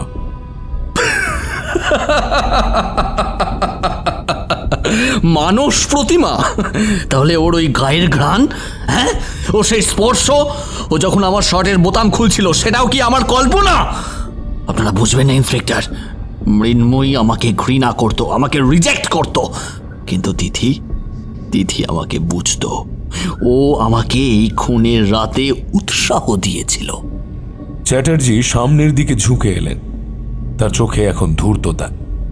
অনির্বাণবাবু, আপনি কি জানেন ওই রাতে আপনার আর মৃন্ময়ের মধ্যে আসলে কি নিয়ে ঝগড়া হয়েছিল? আপনি কি জানেন মৃন্ময় দেবী কেন ডক্টর সান্যালের কাছে আপনার ডিভোর্স পেপার নিয়ে নয়, বরং আপনার নামে একটা উইল করতে গিয়েছিলেন? অনির্বাণ থেমে গেল। উইলে আমার নাম লেখা ছিল? না, তিনি তার সমস্ত সম্পত্তি পিইউ এর নামে দিতে চেয়েছিলেন এবং আপনাকে ট্রাস্টি হিসেবেও রাখতে চাননি। তিনি ডক্টর সান্যালকে বলেছিলেন আপনার মধ্যে এক ধরনের সেক্সুয়াল অ্যাগ্রেশন বা কামজ হিংস্রতা বাড়ছে, যা তার এবং পিইউ এর জীবনের জন্য হুমকি স্বরূপ। মৃন্ময়ী দেবী আপনাকে ভয় পেতেন অনির্বাণবাবু, ভয়, কারণ আপনি তাকে ভালোবাসতেন না। আপনি তাকে নিজের ড্রয়িং রুমের আবাসভাবের মতো ভোগ করতে চেয়েছিলেন। অনির্বাণের মস্তিষ্কে একটা পুরনো ছবি ভেসে উঠল। সেই বৃষ্টির রাত, সে জোর করে মৃন্ময়ীর কাছে যেতে চেয়েছিল। মৃন্ময়ী তাকে ধাক্কা দিয়ে সরিয়ে দিয়েছিল, চিৎকার করে বলেছিল, তুমি অসুস্থ অনির্বাণ, তুমি এক কামার্ত জানোয়ার। সেই প্রত্যাখ্যান সহ্য করতে না পেরেই কি সে হিতাহিত জ্ঞান হারিয়েছিল? ইন্টারোগেশন রুমের দরজাটা হঠাৎ খুলে গেল। একজন কনস্টেবল ঢুকে চ্যাটার্জির কানে কিছু একটা বলল। চ্যাটার্জির মুখটা গম্ভীর হয়ে গেল। তিনি অনির্বাণের দিকে তাকিয়ে বললেন, ও, একটা নতুন খবর আছে। ফরেন্সিক টিম ওই দেওয়ালের ভেতর থেকে আরও কিছু উদ্ধার করেছে। মৃন্ময়ী দেবীর লাশের পাশে একটা মোবাইল ফোন পাওয়া গেছে। ফোনটা আপনার নয়, মৃন্ময়ী দেবীরও নয়। অনির্বাণ এবার কুঁকড়ে গেল। তবে কার? ফোনটা ডক্টর সান্যালের ব্যক্তিগত ফোন। অনির্বাণের হৃৎপিণ্ড যেন এক মুহূর্তের জন্য থমকে গেল। ডক্টর সান্যাল, তার মনোবিদ? তবে কি তিথির সাথে তার যে কথোপকথন হতো, তা কোনো হ্যালুসিনেশন ছিল না? কোনো এক তৃতীয় ব্যক্তি কি তাকে নিয়ন্ত্রণ করছিল? চ্যাটার্জি টেবিলের ওপরে একটা প্লাস্টিক ব্যাগে ভরা ফোনটা রাখলেন। ফোনটার রেকর্ড বলছে মৃন্ময় নিখোঁজ হওয়ার রাতে ওই ফোন থেকে আপনার নম্বরে একটি কল করা হয়েছিল। সেই কলটি চলেছিল প্রায় 2 ঘন্টা ধরে, অথচ আপনার ফোনে সেই কলের কোনো রেকর্ড নেই। কেউ একজন আপনার ফোন থেকে ওই রেকর্ডটা ডিলিট করে দিয়েছে। অনির্বাণের কানে হঠাৎ তিথির কণ্ঠস্বর বাজতে শুরু করলো। অনির্বাণ, এই অনির্বাণ, ফোনটা রাখো না, কথা বলো না আমার সাথে। সে কি তবে তিথির সাথে ফোনে কথা বলছিল, নাকি ডক্টর সান্যাল তিথির কণ্ঠ নকল করে তাকে হিপনোটাইজ করছিলেন? প্রাপ্তবয়স্ক মস্তিষ্কের এই জটিল ধাঁধা তাকে ক্রমশ এক অন্ধকার গর্তে টেনে নিয়ে যাচ্ছে। চ্যাটার্জি উঠে দাঁড়ালেন। আপনাকে আমরা রিমান্ডে নিচ্ছি, তবে তার আগে আপনার একটা ডাক্তারি পরীক্ষা হবে। ডক্টর সান্যালকেই ডাকা হয়েছে, তিনি আইনিভাবে আপনার ডাক্তার, তাই তার উপস্থিতি জরুরি। 1 ঘন্টা পর একটি আলাদা ঘরে অনির্বাণকে রাখা হয়েছে। ডক্টর সান্যাল ঢুকলেন। তার পরনে ধবধবে সাদা অ্যাপ্রন, চোখে চশমা। তিনি অত্যন্ত গম্ভীর মুখে অনির্বাণের নাড়ি পরীক্ষা করতে লাগলেন। কেমন আছো অনির্বাণ? ডক্টর সান্যাল শান্ত গলায় জিজ্ঞাসা করলেন। অনির্বাণ তার দিকে রক্তবর্ণ চোখে তাকালো। মৃন্ময়ীর লাশের পাশে আপনার ফোন কেন পাওয়া গেল ডাক্তার? ডক্টর সান্যাল একটুও বিচলিত হলেন না। তিনি অনির্বাণের খুব কাছে ঝুঁকে এলেন। তার পকেট থেকে একটা ছোট্ট সিরিঞ্জ বার করলেন। ওটা আমার ফোন ছিল না অনির্বাণ, ওটা ছিল তোমার অবদমিত আকাঙ্ক্ষার একটা মাধ্যম। তুমিই তো আমাকে ফোনটা রাখতে বলেছিলে, যাতে আমি মৃন্ময়ীর শেষ চিৎকারগুলো রেকর্ড করতে পারি। ভুলে গেলে? অনির্বাণ আর্তনাদ করতে চাইল, কিন্তু ডক্টর সান্যাল তার মুখটা চেপে ধরলেন। তার গলার স্বর বদলে গেল। সেটা আর ডাক্তারি গম্ভীর গলা নয়, সেটা ঠিক তিথির মতো মোহময়ী হয়ে উঠল। অনির্বাণ, তুমি কি ভেবেছিলে তিথি কি শুধু তোমার মাথায় থাকে? হ্যাঁ, তিথির কোনো অস্তিত্ব নেই। তিথি হলো একটা ভাইরাস, যা আমি তোমার মধ্যে ঢুকিয়ে দিয়েছিলাম। মৃন্ময়ের সম্পত্তি পিওর নামে হলে কোনো লাভ হতো না, কিন্তু তুমি যদি পাগল বা খুনি হয়ে যাও তাহলে তাহলে পিওর লিগ্যাল গার্জিয়ান আমি হব, আর ওর সব সম্পত্তি আমি ভোগ করতে পারবো। তানিয়াকে আমি টাকা দিয়েছিলাম ওই হ্যারাসমেন্টের কেসটা করার জন্য, বাধ্য করেছিলাম যাতে যাতে তুমি মানসিকভাবে ভেঙে পড়ো।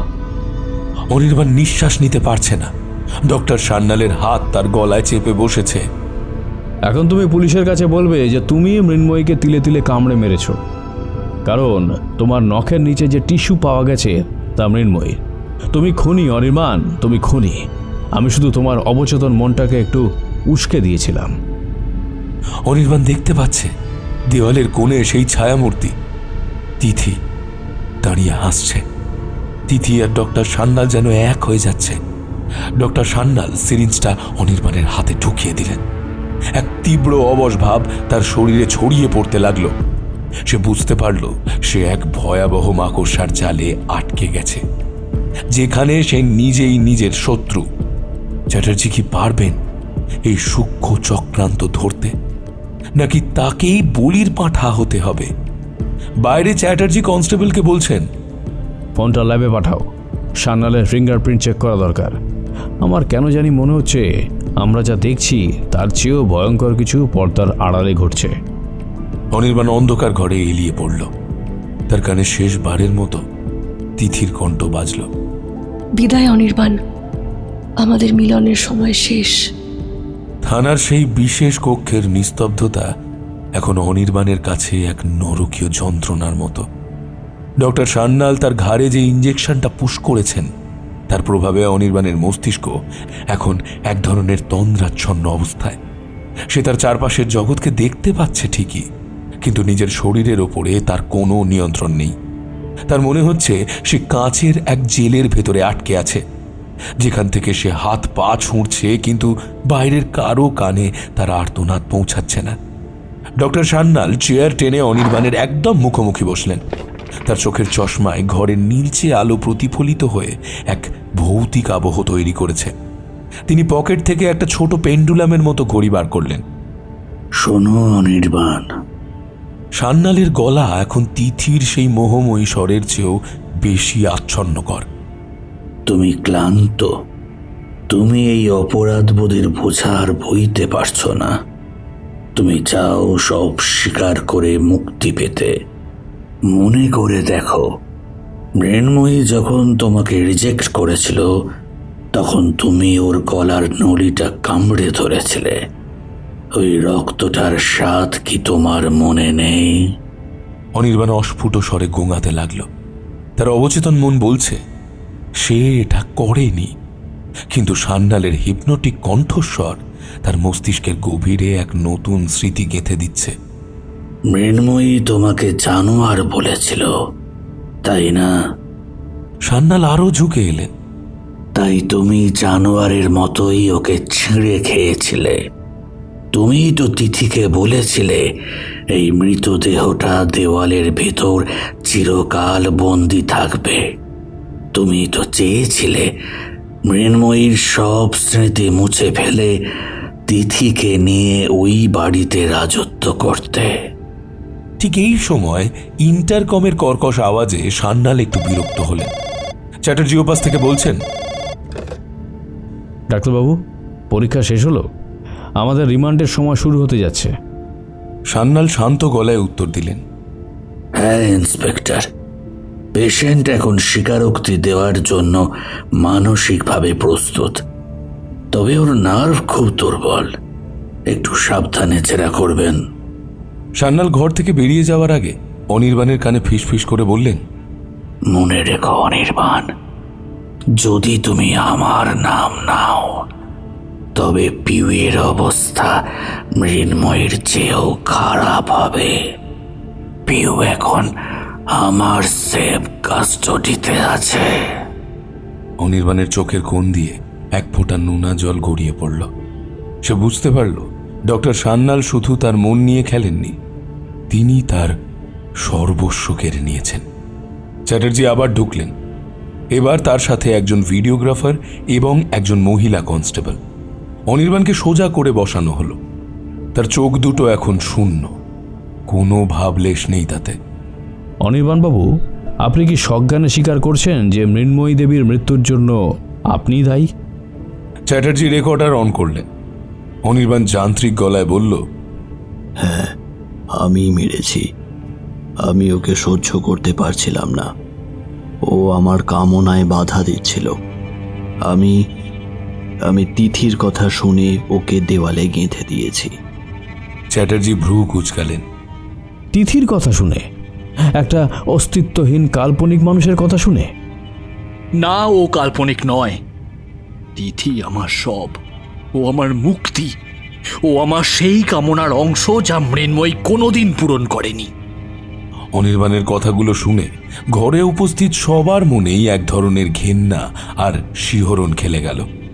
একজন শিক্ষিত আর্কিটেক্টের ভিতরে এমন আদিম লালসা আর উন্মাদনা থাকতে পারে, তা কল্পনা করাও কঠিন।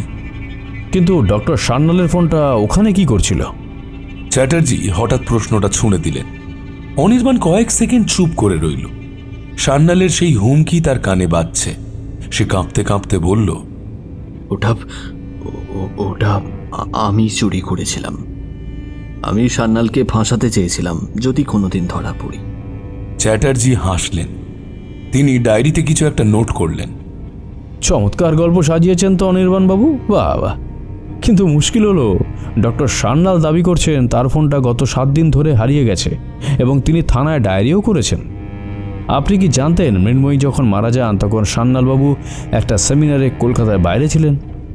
অনির্বাণ কথা বলতে পারল না, তার মাথা ছিঁড়ে যাচ্ছে। চ্যাটার্জি এবারে ঝানু শিকারীর মতো আক্রমণ করলেন।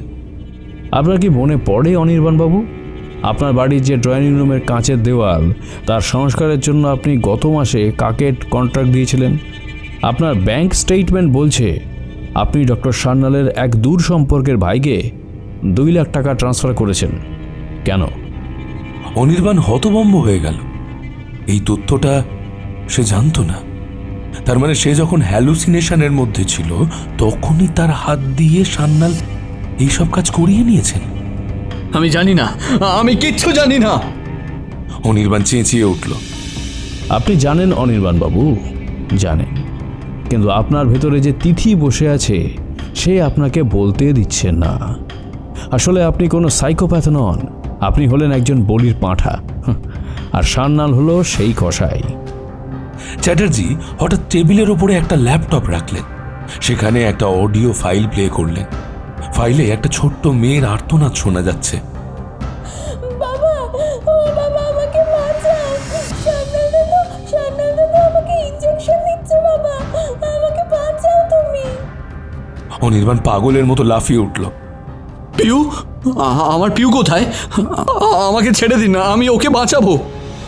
চ্যাটার্জি তাকে চেপে ধরলেন। শান্ত হন। পিউ কোথায় তা সান্যাল ছাড়া কেউ জানে না। সান্যাল আপনাকে দিয়ে স্বীকারোক্তি দেওয়ানোর জন্য পিউকে ঢাল হিসেবে ব্যবহার করছে। আপনি যদি এখন সব সত্যি বলেন তবেই আমরা পিউকে উদ্ধার করতে পারবো। অনির্বাণ ভেঙে পড়ল। সে মেজের ওপরে হাঁটু গেড়ে বসে কাঁদতে লাগলো।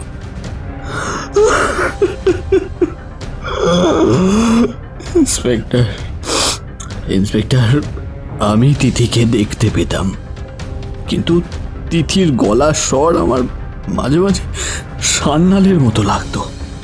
মৃন্ময়ের সাথে আমার ঝগড়া হতো ঠিকই, কিন্তু আমি ওকে মারিনি। আমি ধাক্কা দেওয়ার পর মৃন্ময়ী জ্ঞান হারিয়েছিল। তারপর সান্যাল এসেছিলেন। তিনি আমাকে বলেছিলেন মৃন্ময়ী মারা গেছে। তিনি আমাকে ইঞ্জেকশন দিয়ে ঘুম পাড়িয়ে দিয়েছিলেন। যখন আমার ঘুম ভাঙলো তিনি বললেন তিনি সব ম্যানেজ করে নিয়েছেন। তিনি আমাকে বিশ্বাস করিয়েছিলেন যে আমি খুনি। চ্যাটার্জি তার সহকারীর দিকে তাকিয়ে ইশারা করলেন। জলদি ডক্টর সান্যালকে গ্রেপ্তার করার অর্ডার দাও, ও যেন থানা থেকে বেরোতে না পারে। কিন্তু ঠিক সেই মুহূর্তে বাইরে একটা বিকট আওয়াজ হলো। থানার করিডোরে হইচই শুরু হয়েছে। একজন কনস্টেবল দৌড়ে এসে বলল, স্যার, ডক্টর সান্যাল নিজের গাড়িতে বসে বিষ খেয়েছেন, উনি সুইসাইড করেছেন। চ্যাটার্জি দৌড়ে বাইরে গেলেন। অনির্বাণ শূন্য ঘরে একা বসে রইল। সান্যাল মারা গেছেন? তাহলে পিউ কোথায়? পিউয়ের ঠিকানা তো একমাত্র সান্যাল জানতেন। অনির্বাণ জানলার বাইরে তাকালো। ভোরের আলো ফুটছে। সে দেখল বাগানের সেই রেন ট্রি গাছের তলায় পিউ দাঁড়িয়ে আছে, কিন্তু পিউয়ের শরীরটা স্বচ্ছ। পিউ হাসছে। সে কি তবে পিউকেও হারিয়ে ফেলেছে, নাকি পুরো ঘটনাটি কোনো এক নতুন গোলক ধাঁধার শুরু? থানার পার্কিং লটে ডক্টর সান্যালের নীল রঙের সিডান গাড়িটা এখন এক মৃত্যুপুরী। স্টিয়ারিং হুইলে মাথা নিচু করে পড়ে আছেন তিনি। মুখ দিয়ে নীলচে ফেনা গড়িয়ে পড়ছে। সায়ানাইড খুব দ্রুত কাজ করেছে, আর সাথে একটা সুইসাইড নোট। তাতে লেখা, আসল তিথি তো এখনো পর্দার আড়ালে। ইন্সপেক্টর চ্যাটার্জি স্তব্ধ হয়ে দাঁড়িয়ে আছেন। তার অভিজ্ঞ কেরিয়ারের এমন একটা ঘটনা খুব কম ঘটেছে। একজন ধুরন্ধর অপরাধী এত সহজে আত্মসমর্পণ করবে, এটা তার বিশ্বাস হচ্ছে না। কিন্তু অনির্বাণের অবস্থা এখন আরও করুণ। তাকে লকআপের ভেতরে রাখা হয়েছে। সান্যালের আত্মহত্যার খবর শুনে সে পাগলের মতো চিৎকার করতে শুরু করেছে। তার একমাত্র চিন্তা এখন পিউ। সান্যাল যদি মারাই যান, তবে পিউকে কোথায় লুকিয়ে রাখা হয়েছে?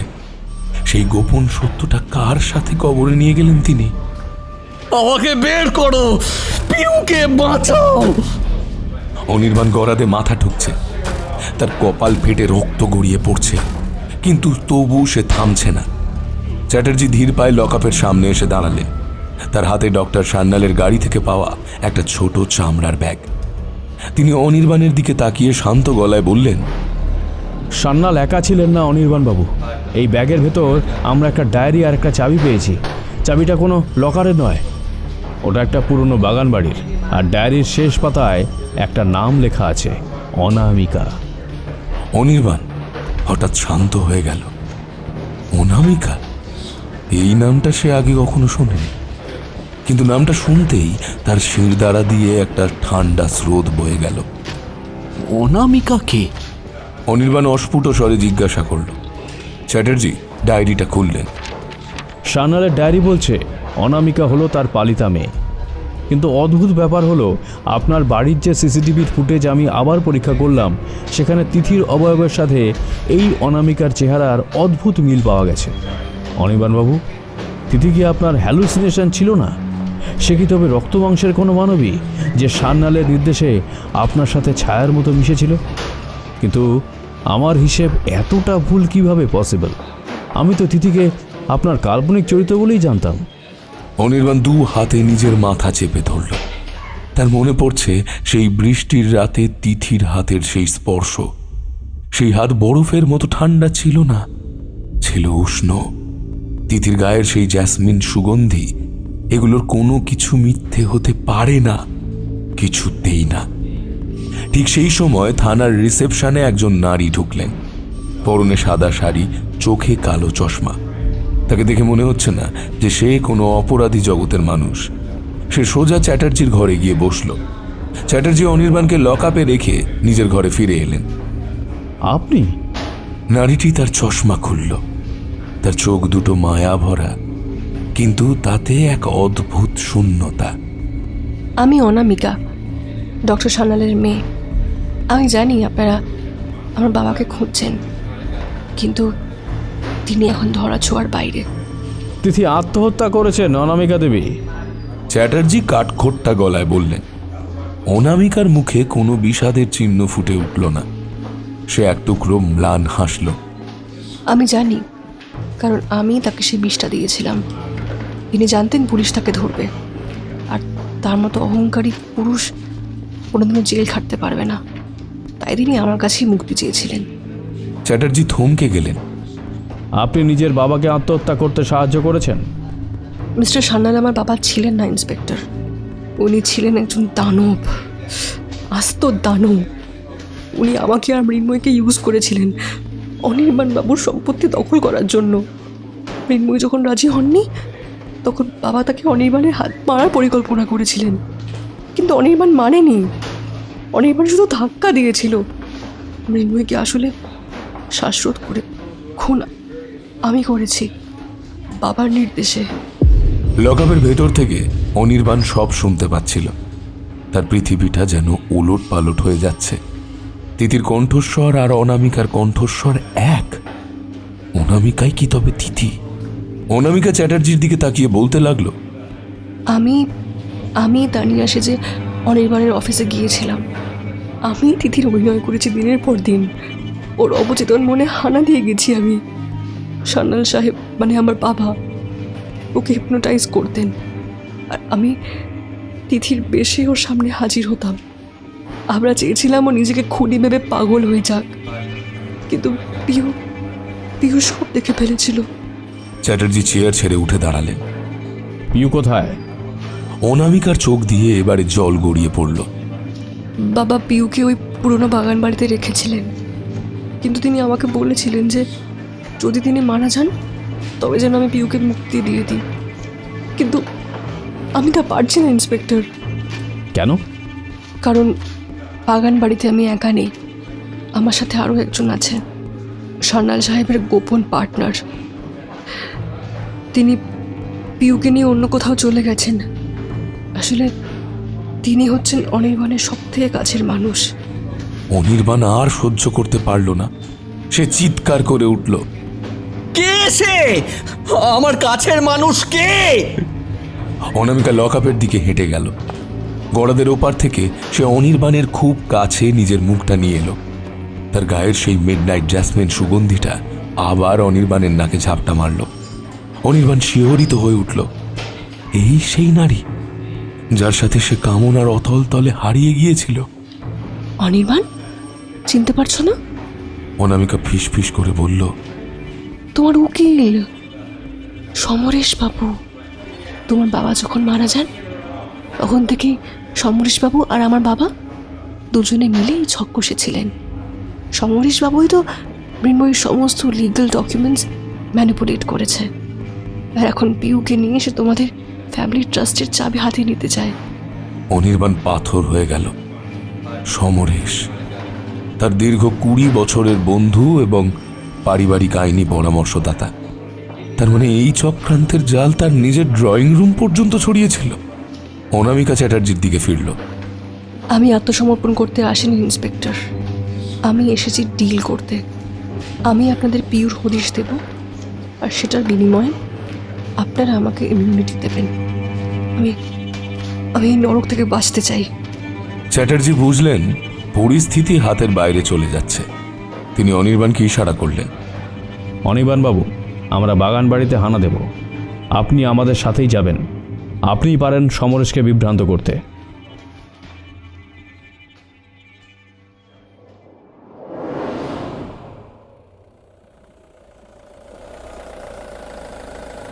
পুলিশের ভ্যান নিঃশব্দে হাইওয়ে ধরে শহরের বাইরে এক নির্জন বাগান বাড়ির সামনে গিয়ে থামল। চারিদিকে ঘন জঙ্গল, ঝিঝি পোকার ডাক আর পেঁচার ডাক এক ভুতুরে নিস্তব্ধতা তৈরি করেছে। অনামিকা আগে আগে হাঁটছে, তার হাতে একটা মশাল।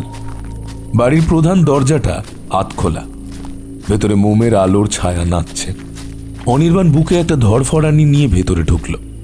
হল ঘরে বসে আছেন সমরেশ, তার সামনে ল্যাপটপ খোলা, আর তার ঠিক পাশেই একটা চেয়ারে পিউকে দড়ি দিয়ে বেঁধে রাখা হয়েছে। পিউয়ের মুখে একটা টেপ সাঁটা। সমরেশ হাসছেন। এলে অনির্বাণ, আমি জানতাম অনামিকা তোমাকে এখানেই নিয়ে আসবে, কিন্তু বড্ড দেরি করে ফেললে যে। সম্পত্তির তো সব ডিজিটাল ট্রান্সফার হয়ে গেছে, এখন পিউকে আমার আর কোনোই দরকার নেই। সমরেশ পকেট থেকে একটা ছোট্ট রিভলভার বার করলেন। চ্যাটার্জি তার রিভলভার তাক করলেন, কিন্তু সমরেশ কৌশলী, তিনি পিউয়ের মাথায় বন্দুক ঠেকালেন। আর এক পা এগোলেই এই কচি মাথাটা উড়িয়ে দেবো চ্যাটার্জি। সমরেশ গর্জে উঠলেন। অনির্বাণ এবার পাগলের মতো সমরেশের পায়ে গিয়ে পড়ল। সমরেশ, সমরেশ, আমি তোর বন্ধু, তুই আমার সব নিয়ে নে, শুধু পিউকে ছেড়ে দে। সমরেশ পা দিয়ে অনির্বাণকে সরিয়ে দিলেন। বন্ধু? তুই তো একজন সাইকোপ্যাথ অনির্বাণ। দুনিয়া জানে তুই মৃন্ময়ীকে মেরেছিস। এখন যদি পিউ মরে, তবে তার দায়ও কিন্তু তোর উপরেই পড়বে। আমি এখান থেকে ফ্রেশ হয়ে বেরিয়ে যাব। অনামিকা হঠাৎ সমরেশের দিকে এগিয়ে এলো, তার চোখে এক বিচিত্র উন্মাদনা। সে বলল, সমরেশ, কাজটা কি এতই সহজ? বাবা চলে গেছে, কিন্তু তার সব প্রমাণ আমার ফোনে রেকর্ড করা আছে। তুই যদি পিউকে মারিস, তাহলে সমস্ত রেকর্ডস আমি ভাইরাল করে দেব। সমরেশ মুহূর্তের জন্য বিভ্রান্ত হলেন। সেই সুযোগে অনির্বাণ সমরেশের পায়ের উপরে ঝাঁপিয়ে পড়ল। শুরু হলো ধস্তাধস্তি। অন্ধকারের ভেতরে একটা গুলির শব্দ শোনা গেল। রক্তের ছিটকানি অনির্বাণের মুখে এসে লাগলো, কিন্তু গুলিটা কার লেগেছে? অনির্বাণ দেখল অনামিকা মেঝের ওপরে লুটিয়ে পড়েছে। সমরেশের গুলি তার বুকে লেগেছে। অনামিকা শেষবারের মতো অনির্বাণের দিকে তাকালো, তার ঠোঁটে সেই রহস্যময় তৃপ্তির হাসি। সে ফিসফিস করে বলল, তিথি মরে গেল অনির্বাণ, এবার তুমি মৃন্ময়কে খুঁজে নিও। চ্যাটার্জি সমরেশকে জাপটে ধরলেন। পিউকে মুক্ত করল পুলিশ, কিন্তু অনির্বাণ স্তব্ধ হয়ে তাকিয়ে রইল অনামিকার ওই নিথর দেহের দিকে। সে বুঝতে পারল না, এই নারীটি কি তার শত্রু ছিল, নাকি সেও ছিল সান্যালের চক্রান্তের এক অসহায় শিকার, যে শেষ মুহূর্তে নিজেকে বিসর্জন দিয়ে অনির্বাণকে বাঁচিয়ে দিয়ে গেল।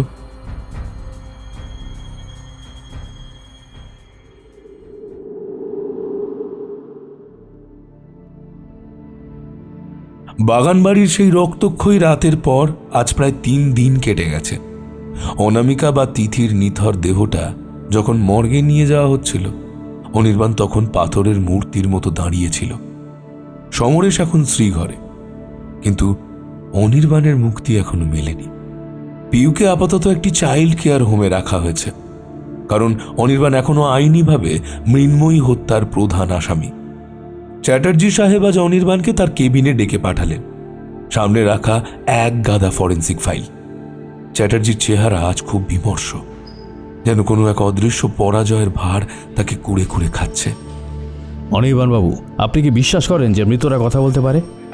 চ্যাটার্জি আচমকা প্রশ্ন করলেন। অনির্বাণ অবাক হয়ে তাকালো। আমি জানি না স্যার, আমি শুধু জানি আমার জীবনটা একটা মৃত্যুপুরী হয়ে গেছে। চ্যাটার্জি একটা ফাইল এগিয়ে দিলেন। মৃন্ময়ী দেবীর পোস্টমর্টেম রিপোর্ট এসেছে। সচরাচর এমন রিপোর্ট আমি আমার 25 বছরের চাকুরি জীবনে দেখিনি। আপনার জবানবন্দি অনুযায়ী আপনি তাকে ধাক্কা দিয়েছিলেন এবং তার কপাল ফেটে গিয়েছিল, রাইট? দেওয়ালে তাকে যখন পাওয়া যায় তার শরীরে কামড়ের দাগ ছিল, কিন্তু ডাক্তাররা বলছেন মৃন্ময়ী দেবী ওই আঘাতের মধ্যে কোনো আঘাতেই মারা যাননি। অনির্বাণের হৃৎপিণ্ড এক মুহূর্তের জন্য থমকে গেল। তবে ও মারা গেল কিভাবে? চ্যাটার্জি ফাইলটা থেকে একটা ফটো বার করলেন। মৃন্ময়ীর পাকস্থলীতে এক ধরনের বিরল বিষ পাওয়া গেছে, যা ধীর গতিতে কাজ করে। একে বলা হয় স্লো পয়জন। ময়নাতদন্ত বলছে গত 6 মাস ধরে তাকে এই বিষ অল্প অল্প করে দেওয়া হয়েছিল। আর সবচাইতে আশ্চর্যের বিষয় হলো, দেওয়ালের ভেতরে যখন তাকে ঢোকানো হয় তিনি তখনও জীবিত ছিলেন। তিনি সেখানে 3 দিন বেঁচেছিলেন। অনির্বাণ চিৎকার করে উঠল। 3 দিন? তার মানে আমি যখন ওই ঘরের ভেতরে একা থাকতাম তখন ও দেওয়ালের ওপারে বেঁচে ছিল? ও নিঃশ্বাস নিচ্ছিল? হ্যাঁ। চ্যাটার্জি গম্ভীর গলায় বললেন, কিন্তু তাকে কে বিষ দিচ্ছিল? হ্যাঁ, আপনি তো বাড়িতে থাকতেন না বেশিরভাগ সময়, আর আপনি তিথিকে নিয়ে মত্ত ছিলেন। মৃন্ময়ীর ডায়েট চার্ট এবং ওষুধের হিসাব দেখত কে? অনির্বাণ মনে করার চেষ্টা করল। মৃন্ময়ীর খুব মাইগ্রেন হতো, সে প্রায়ই মাথা যন্ত্রণার ওষুধ খেত, আর সেই ওষুধগুলো এনে দিতেন ডক্টর সান্যাল। কিন্তু ডক্টর সান্যাল তো মারা গেছেন। অনির্বাণ অস্ফুট স্বরে বলল, সান্যাল মারা গেছেন সমরেশ জেলে, কিন্তু এই খেলায় আরও একজন খেলোয়াড় আছে অনির্বাণবাবু, যাকে আমরা এখনো ধরতে পারিনি। চ্যাটার্জি ড্রয়ার থেকে ছোট্ট একটা পেন ড্রাইভ বার করলেন। অনামিকা মরার আগে তার ফোনের ক্লাউডে একটি অডিও ক্লিপ অটো আপলোড করে গিয়েছিল। সেটা আজ সকালে আমরা উদ্ধার করেছি। শুনুন এটা। অডিও ক্লিপটা প্লে হতেই অনির্বাণের রক্ত হিম হয়ে গেল। ক্লিপে মৃন্ময়ীর কণ্ঠস্বর শোনা যাচ্ছে। সে খুব দুর্বলভাবে বলছে, সান্যাল, তুমি এটা কেন করছো সান্যাল? অনির্বাণকে কেন পাগল বানাচ্ছ? ও তো তোমাকে বিশ্বাস করে। সান্যালের উত্তর, আমি একা নই মৃন্ময়ী, তোমার খুব কাছের একজন মানুষ চায় অনির্বাণকে সরিয়ে দিতে। সে চায় এই বিশাল আর্কিটেকচারাল সাম্রাজ্য। আর তানিয়া ধরি, অনামিকা তো শুধু একটা দাবার ঘুঁটি। মৃন্ময়ী বলছে, কে সে? আমি জানি ওকে। ও হলো। ঠিক এই সময়ে অডিওটা কেটে গেল, যেন কেউ ফোনটা কেড়ে নিয়েছে। অনির্বাণ কাঁপতে কাঁপতে চ্যাটার্জির দিকে তাকালো। কে হতে পারে স্যার? আমার তো আর কেউ নেই। সমরেশ ছাড়া আর আমার ব্যবসার খবর কেউ রাখতো না। চ্যাটার্জি একটা সিগারেট ধরালেন। আচ্ছা, একজন আছে যাকে আমরা এড়িয়ে যাচ্ছিলাম, আপনার ব্যবসার এডিটর এবং আপনার দূর সম্পর্কের ভাই বিভাস। অনির্বাণ স্তম্ভিত হয়ে গেল। বিভাস? কিন্তু সে তো খুব শান্তশিষ্ট মানুষ, সবসময় পর্দার আড়ালে থাকে। সে মৃন্ময়ীর খুব ভক্ত ছিল। মৃন্ময়ী তাকে ছোট ভাইয়ের মতো দেখত। চ্যাটার্জি আর দেরি করলেন না। তিনি অনির্বাণকে সাথে নিয়েই বিভাসের ফ্ল্যাটে হানা দিলেন। কিন্তু বিভাস সেখানে নেই। ঘরটা ওলট পালট হয়ে পড়ে আছে। মনে হচ্ছে কেউ যেন খুব দ্রুত ঘর ছেড়ে পালিয়েছে। সোফার তলায় অনির্বাণ একটা ছোট শিশি খুঁজে পেল, লেবেল ছেঁড়া, কিন্তু ভেতরে নীল রঙের একটা তরল, ঠিক সেই বিষটা যা মৃন্ময়ীর পাকস্থলীতে পাওয়া গেছে। হঠাৎ অনির্বাণের ফোনে একটা ভিডিও কল, অচেনা নম্বর। সে ফোনটা রিসিভ করতেই স্ক্রিনে ফুটে উঠল এক বীভৎস দৃশ্য। বিভাস একটা অন্ধকার গুদামে দাঁড়িয়ে আছে, তার হাতে একটা পেট্রোল বোমা, আর তার সামনে একটা চেয়ারে পিউকে বেঁধে রাখা হয়েছে। পিউ কাঁদছে না, সে ভয়ে পাথর হয়ে গেছে। খুব বুদ্ধিমান হয়ে গেছিস না অনির্বাণ? বিভাস স্ক্রিন থেকে চেঁচিয়ে উঠল। মৃন্ময়ীকে আমি ভালোবাসতাম, কিন্তু ও তোকে ভালোবাসতো। আমি চেয়েছিলাম তোকে খুনি বানিয়ে জেলের ভেতরে পাঠিয়ে দিতে আর মৃন্ময়ীকে নিয়ে অনেক দূরে চলে যেতে, কিন্তু সান্যাল বুড়ো সব ভেস্তে দিল। ও মৃন্ময়ীকে মেরে ফেলার সিদ্ধান্ত নিল যাতে সব টাকা ও হাতেই নিতে পারে। আমি মৃন্ময়ীর এই দশা সহ্য করতে পারিনি, তাই আমি ওর খাবারে বিষ মেশাতাম যাতে ও বেশি কষ্ট না পেয়ে মরে যায়। অনির্বাণ আর্তনাদ করে উঠল। তুই ওকে বিষ দিয়েছিলিস ওকে ভালোবাসতিস বলে? তুই একটা পিশাচ বিভাস। বিভাস বিকট শব্দে হেসে উঠল।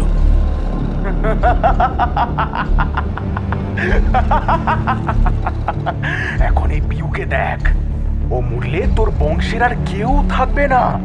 তোকে আমি সেই যন্ত্রণায় দগ্ধ করব যা আমি মৃন্ময়ীকে হারানোর পর পেয়েছি।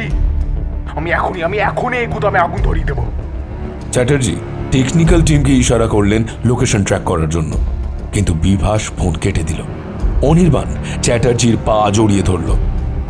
স্যার, আমি জানি ও কোথায় আছে। আমাদের পুরনো সিমেন্ট ফ্যাক্টরি। বিভাস ওখানে প্রায় যেত হিসেব মেলাতে। ও ওখানেই লুকিয়ে আছে। গাড়ি ছুটল সিমেন্ট ফ্যাক্টরির দিকে। রাত তখন প্রায় শেষ হয়ে আসছে। কুয়াশায় ঢাকা ফ্যাক্টরির চিমনিগুলো যেন কোনো অতিকায় দানবের মতো দাঁড়িয়ে রয়েছে।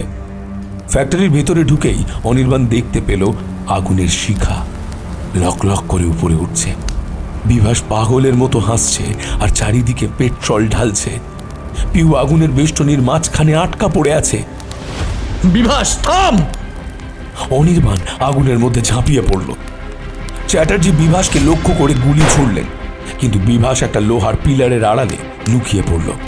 অনির্বাণ নিজের জীবনের পরোয়া না করে আগুনের দেওয়াল টপকে পিউয়ের কাছে পৌঁছালো। তার শার্টে আগুন ধরে গেছে, কিন্তু তার সেদিকে কোনো খেয়াল নেই। সে পিউয়ের বাঁধন খুলে দিল। পালা পিউ, পালা! গেটের দিকে দৌড়া! পিউকে যখন সে গেটের দিকে পাঠিয়ে দিল, তখন বিভাস পেছন থেকে একটি রড নিয়ে অনির্বাণের ওপরে ঝাঁপিয়ে পড়ল। শুরু হলো দুজনের মধ্যে মরণপণ লড়াই। আগুনের তাপে চারপাশ ধোঁয়াটে হয়ে গেছে। বিভাস অনির্বাণের গলায় রডটা চেপে ধরল। তুমি মরলে মৃন্ময়ীর আত্মার শান্তি পাবে অনির্বাণ। অনির্বাণ শেষ শক্তি দিয়ে বিভাসকে ধাক্কা দিয়ে আগুনের স্তূপের দিকে ঠেলে দিল। বিভাসের জামায় আগুন ধরে গেল। সে আর্তনাদ করে নিচে পড়ে গেল। ঠিক সেই মুহূর্তে ফ্যাক্টরির একটা ভারী বিম ভেঙে বিভাসের উপরে পড়ল। চ্যাটার্জি অনির্বাণকে কোনো মতে টেনে বার করে আনলেন। অনির্বাণ বাইরে এসেই পিউকে জড়িয়ে ধরল। পিউ কাঁপছে। অনির্বাণ আকাশের দিকে তাকিয়ে ফুঁপিয়ে কেঁদে উঠল। সে অনুভব করল মৃন্ময়ী যেন এতক্ষণে শান্তি পেল। কিন্তু ট্র্যাজেডি এখনো শেষ হয়নি। অনির্বাণ যখন পিউকে নিয়ে ভ্যানে উঠতে যাচ্ছে, চ্যাটার্জি তাকে থামালেন। অনির্বাণ বাবু, বিভাস তো মারা গেল, কিন্তু ডক্টর সান্যালের সুইসাইড নোটে একটা লাইন ছিল যা আমাকে এখনো ভাবাচ্ছে। তিনি লিখেছিলেন, আসল তিথি তো এখনো পর্দার আড়ালে। বিভাস কি সত্যিই সবটা করত, নাকি অন্য কেউ বিভাসকে পরিচালনা করছিল? অনির্বাণ স্তম্ভিত হয়ে চ্যাটার্জির দিকে তাকালো। তার মানে আরো কেউ আছে? তিথির রহস্য কি তবে এখনো শেষ হয়নি? সিমেন্ট ফ্যাক্টরির সেই ভয়াবহ অগ্নিকাণ্ড থেকে পিউকে বাঁচিয়ে ফেরার পর অনির্বাণ মানসিকভাবে বিধ্বস্ত। বিভাস মারা গেছে, সমরেশ এখন জেলে, সান্যালও মৃত, কিন্তু অনির্বাণের মনের ভেতরে তিথির সেই অশরীরী উপস্থিতি এখনো কাটেনি। সে এখন নিজের বাড়িতেই নজরবন্দী। পুলিশি পাহারায় তাকে বাড়িতে থাকতে দেওয়া হয়েছে, কারণ চ্যাটার্জি মনে করেন এই রহস্যের শেষ অঙ্কটা এই ইট পাথরের খাঁচাতেই লুকিয়ে আছে। রাত তখন গভীর। পিউ ঘুমের মাঝে কেঁদে উঠছে পাশের ঘরে। অনির্বাণ নিজের ড্রয়িং রুমে বসে সেই ভাঙা দেওয়ালটার দিকে তাকিয়ে আছে, যেখানে মৃন্ময়ীকে পাওয়া গিয়েছিল। দেওয়ালটা এখন প্লাস্টার করা, কিন্তু অনির্বাণের মনে হচ্ছে দেওয়ালটা যেন এখনো নিঃশ্বাস ফেলছে। ইন্সপেক্টর চ্যাটার্জি হঠাৎ একদল ফরেন্সিক এক্সপার্ট নিয়ে বাড়িতে ঢুকলেন। তার হাতে একটা মেটাল ডিটেক্টর এবং একটি আল্ট্রাসনিক সেন্সর। অনির্বাণ বাবু, আপনি একজন আর্কিটেক্ট, আপনি এই বাড়ির ব্লুপ্রিন্ট ডিজাইন করেছিলেন। চ্যাটার্জি সোফায় বসে ক্লান্ত স্বরে বললেন, কিন্তু মিউনিসিপ্যালিটির রেকর্ডে আপনার জমা দেওয়া নকশার সাথে এই বাড়ির বর্তমান কাঠামোর একটা বড় অমিল পাওয়া গেছে। আপনার নকশায় এই লিভিং রুমের আয়তন যা ছিল, বাস্তবে তা 4 ফুট কম। অনির্বাণ হকচকিয়ে গেল। কি করে সম্ভব? আমি নিজে তদারকি করে বাড়ি বানিয়েছি। চ্যাটার্জি উঠে দাঁড়ালেন। হয় আপনি মিথ্যা কথা বলছেন, নয়তো আপনার অজান্তেই কেউ এই বাড়ির ভেতরে আরেকটা দেওয়াল তুলে দিয়েছে, আর সেই 4 ফুটের ব্যবধানেই লুকিয়ে আছে আসল তিথি। চ্যাটার্জির নির্দেশে পুলিশ কর্মীরা ড্রয়িং রুমের বিশাল বুকশেলফটা সরাতে শুরু করলো। দেওয়ালের গায়ে হাত দিয়ে ঠক ঠক শব্দ করে পরীক্ষা করা হলো। বুকশেলফের ঠিক পিছনে যেখানে একটা বিশাল ল্যান্ডস্কেপ পেইন্টিং ছিল, সেখানে সেন্সরটি তীব্র শব্দ করে উঠল। এখানে ফাঁপা কিছু আছে, চ্যাটার্জি গম্ভীর গলায় বললেন। হাতুড়ি ঘা পড়ল দেওয়ালে। প্লাস্টার খসে পড়তেই বেরিয়ে এলো একটা ছোট্ট স্টিলের স্লাইডিং দরজা। অনির্বাণ স্তম্ভিত। এই দরজার কথা সে জানতো না। দরজাটা খুলতেই ভ্যাপসা পুরনো কাগজের আর কেমিক্যালের একটা গন্ধ নাকে এলো। ভেতরে একটা ছোট্ট ঘর। ঘরের মাঝখানে একটা স্টুডিওর মতো সেট আপ করা। সেখানে একটা হাই রেজলিউশন ক্যামেরা ট্রাইপড বসানো, যা সরাসরি অনির্বাণের বেডরুমের দিকে তাক করা। ঘরের চারপাশের দেওয়ালে কয়েক হাজার ছবি। অনির্বাণের জীবনের প্রতিটা মুহূর্তের ছবি সেখানে পিন দিয়ে আটকানো। কিন্তু সবচাইতে বড় চমক ছিল ঘরের কোণে রাখা একটা ড্রেসিং টেবিল, ঠিক মৃন্ময়ীর ড্রেসিং টেবিলের মতো। সেখানে একটা পরচুলা, তিথির সেই কালো ওভারকোট এবং একটি সিলিকন মাস্ক রাখা আছে। মাস্কটি অনামিকা বা তানিয়ার নয়, মাস্কটি হুবহু মৃন্ময়ীর মুখের আদলে তৈরি। অনির্বাণ আর্তনাদ করে উঠল। এটা কি? কে ছিল এখানে? চ্যাটার্জি টেবিলের উপর থেকে একটা ডায়েরি তুলে নিলেন। ডায়েরির পাতায় পাতায় মৃন্ময়ীর হাতের লেখা, কিন্তু লেখাগুলো অদ্ভুতভাবে অসংলগ্ন। আজ অনির্বাণ যখন ঘুমিয়েছিল, আমি ওর শার্টে সুগন্ধি মেখে দিয়েছি। ও ভাবছে তিথি এসেছে। ও যখন তানিয়ার সাথে কথা বলতো, আমি পর্দার আড়াল থেকে সব দেখতাম। ও যখন আমাকে ধাক্কা দিল, আমি মরে যাইনি। আমি চেয়েছিলাম ও নিজেকে খুনি ভাবুক।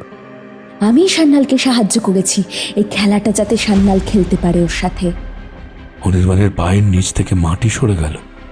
তার মানে মৃন্ময়ী নিজেই তিথির অভিনয় করত। মৃন্ময়ী জানতো সান্যালের পরিকল্পনার কথা। চ্যাটার্জি ডায়েরির শেষ পাতাটা পড়লেন। সেখানে লেখা, সান্যাল ভাবছে সে আমাকে ব্যবহার করেছে। বিভাস ভাবছে সে আমাকে বিষ দিয়ে মুক্তি দিচ্ছে। কিন্তু ওরা কেউ জানে না আমি অনির্বাণকে ধ্বংস করতে চাই। ও যখন আমাকে অগ্রাহ্য করে নিজের কেরিয়ার নিয়ে মেতে থাকতো, যখন ও আমাকে বিছানায় সির্ফ শরীর হিসেবে দেখতো, তখনই আমি ঠিক করেছিলাম ও ড্রয়িং রুমের যে পারফেক্ট ডিজাইনকে সবচাইতে বেশি ভালোবাসে, সেই ডিজাইনের ভেতরেই আমি ওর কবর খুঁড়ব। চ্যাটার্জি থ হয়ে গোটা ঘটনার এইরকম মোড় দেখে অনির্বাণের দিকে ফিরলেন। মৃন্ময়ী দেবী অত্যাচারিতা ছিলেন না অনির্বাণবাবু, তিনি ছিলেন চরম প্রতিশোধ পরায়ণা একজন নারী। তিনি জানতেন সান্যাল এবং বিভাস আপনার সম্পত্তি চায়। তিনি তাদের সাথে হাত মিলিয়েছিলেন আপনাকে মানসিকভাবে পঙ্গু করতে, কিন্তু তিনি জানতেন না যে সান্যাল তাকেও মেরে ফেলার পরিকল্পনা করছে। অনির্বাণ কাঁপতে কাঁপতে সেই গোপন ঘরের মেঝেতেই বসে পড়ল। তার চোখের সামনে পুরো চিত্রটা পরিষ্কার হয়ে গেল। তিথির যে ঘ্রাণ সে পেত, তা মৃন্ময়ী নিজেই মাখত। রাতে ঘুমের ঘোরে যে ফিসফিসানি সে শুনত, তাও ছিল মৃন্ময়ীর। সে যাকে ভালোবেসে বিয়ে করেছিল, সে গত 1 বছর ধরে তার নাকের ডগায় বসে তাকে নরকের পথে ঠেলে দিচ্ছিল। কিন্তু পিউ? অনির্বাণ অস্ফুট স্বরে জিজ্ঞাসা করল। পিউ কি জানতো? চ্যাটার্জি দেওয়ালের একটা ছবির দিকে ইশারা করলেন। সেখানে দেখা যাচ্ছে পিউ এই গোপন ঘরের দরজার সামনে দাঁড়িয়ে আছে। তার চোখে আতঙ্ক। পিউ সব দেখে ফেলেছিল। সে দেখেছিল তার মা কিভাবে তিথির সাজ পোশাক পরে তার বাবাকে বিভ্রান্ত করছে। ডক্টর সান্যাল যখন মৃন্ময়ীকে দেওয়ালে আটকে রাখল, পিউ ভেবেছিল এটা একটা খেলা। কিন্তু যখন তার মা আর কথা বলল না, পিউ ট্রমার শিকার হলো। হঠাৎ পিউ পাশের ঘর থেকে চিৎকার করে উঠল। অনির্বাণ দৌড়ে গেল। পিউ বিছানায় বসে আছে, তার চোখ দুটো স্থির। সে অনির্বাণের দিকে তাকিয়ে একটা হাত বাড়ালো। মা আসছে বাবা, মা সিঁড়ি দিয়ে উঠছে। চ্যাটার্জি তার পিস্তল বার করলেন। পুরো বাড়িটা পুলিশ ঘিরে ফেলেছে, কিন্তু সিঁড়িতে পায়ের শব্দ পাওয়া যাচ্ছে, ঠক ঠক ঠক, হিল তোলা জুতোর শব্দ। অনির্বাণ বাইরে এলো। করিডোরের শেষ প্রান্তে আবছা অন্ধকারে কেউ যেন দাঁড়িয়ে আছে, পরনে সেই কালো ওভারকোট। বাতাসের সঙ্গে ভেসে আসছে সেই মিডনাইট জ্যাসমিনের সুগন্ধি। মৃন্ময়ী? অনির্বাণ আর্তনাদ করে উঠল। মূর্তিটি অন্ধকার থেকে বেরিয়ে এলো। টর্চের আলোয় দেখা গেল সে মৃন্ময়ী নয়, সে অনামিকাও নয়, সে বিভাসের স্ত্রী, যাকে অনির্বাণ কোনো দিন গুরুত্ব দেয়নি। বিভাসের খুনির বদলা নিতে এসেছি অনির্বাণ। নারীটি শক্ত গলায় বলল, তার হাতে একটা সিরিঞ্জ। মৃন্ময়ী মরেছে, শ্যান্নাল মরেছে, বিভাস মরেছে, কিন্তু তিথির চরিত্রটি তো আমি লিখেছিলাম। আমি একজন থিয়েটার আর্টিস্ট, মনে নেই? কেউ কিচ্ছু বিশ্বাস করতে পারছে না। কি হচ্ছে না হচ্ছে কারোর মস্তিষ্কে হজম হচ্ছে না। চ্যাটার্জি তাকে আটকানোর আগেই নারীটি নিজের গলায় সিরিঞ্জটা বসিয়ে দিল। এই গল্পের কোনো সাক্ষী আমি রাখবো না অনির্বাণ। তুমি বেঁচে থাকো এই অভিশপ্ত বাড়ির সাথে। নারীটি লুটিয়ে পড়ল। অনির্বাণ নির্বাক হয়ে দাঁড়িয়ে রইল। তার সাজানো অট্টালিকা এখন একটার পর একটা লাশে ভরে উঠছে। বিভাসের স্ত্রী পারমিতার মৃতদেহটি যখন ড্রয়িং রুমের মেঝে থেকে পুলিশ সরিয়ে নিয়ে গেল, তখন ভোরের আলো ফুটতে শুরু করেছে। কিন্তু সেই আলোয় কোনো পবিত্রতা ছিল না, ছিল এক বিভীষিকাময় সত্যের উলঙ্গ প্রকাশ। অনির্বাণ নিজের ড্রয়িং রুমের সেই সোফাটাতেই বসে আছে, যে সোফার নিচে সে একদিন মৃন্ময়ীর লাশের বদলে তার নিজের অতীতকে খুঁজছিল। পুরো বাড়িটা এখন সিজ করা হয়েছে। হলুদ ক্রাইম সিন টেপ দিয়ে ঘিরে রাখা হয়েছে সেই গোপন কুঠুরিটা, যেখান থেকে মৃন্ময়ী আর পারমিতা মিলে অনির্বাণের মগজ ধোলাইয়ের ব্লু প্রিন্ট তৈরি করেছিল। ইন্সপেক্টর চ্যাটার্জি অনির্বাণের সামনে এক কাপ কড়া ব্ল্যাক কফি নামিয়ে রাখলেন। তার চোখের নিচে কালি, গত কয়েক রাতের ধকল তার উপর দিয়েও গেছে। অনির্বাণবাবু, আইনিভাবে আপনি এখন খুনের মামলা থেকে মুক্ত। চ্যাটার্জি আরও বললেন, মৃন্ময়ী দেবীর ডায়েরি, পারমিতা জবানবন্দি এবং ডক্টর সান্যালের কম্পিউটারে পাওয়া তথ্য এটা পরিষ্কার করে যে আপনি ছিলেন এক পরিকল্পিত মনস্তাত্ত্বিক ষড়যন্ত্রের শিকার। কিন্তু একটা প্রশ্ন এখনও আমার মাথায় ঘুরছে, মৃন্ময়ী কেন এমনটা করলেন? শুধু অবহেলার কারণে তো একটা মানুষ এত নৃশংস হতে পারে না। অনির্বাণ কফিতে চুমুক দিল। তিক্ত স্বাদটা তার জিভে ছড়িয়ে পড়ল। সে ধীর গলায় বলল,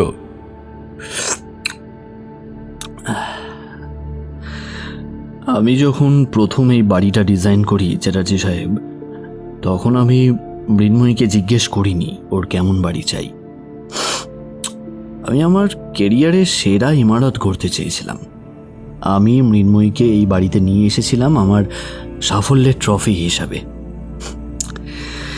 ও হয়তো প্রথম থেকেই বুঝতে পেরেছিল ও আমার স্ত্রী নয়, ও আমার তৈরি এক মিউজিয়ামের প্রধান প্রদর্শনী মাত্র। অবহেলা বিষের চেয়েও শক্তিশালী হয় চ্যাটার্জি সাহেব। চ্যাটার্জি একটা দীর্ঘশ্বাস ফেলে বললেন, আপনাকে আজই এই বাড়ি ছাড়তে হবে। পিউকে আপনার কাছে হস্তান্তরের আইনি প্রক্রিয়া শুরু হয়েছে, কিন্তু ডক্টর সান্যালের প্রেসক্রিপশন আর ড্রাগের প্রভাবে আপনার স্নায়ু মারাত্মক ক্ষতিগ্রস্ত হয়েছে। আপনার একটা দীর্ঘমেয়াদী থেরাপি দরকার। পরের 1 মাস কাটল আইনি লড়াইয়ে। অনির্বাণকে বারবার আদালতে হাজিরা দিতে হয়েছে। প্রতিটা দিন ছিল এক একটা অগ্নি পরীক্ষা।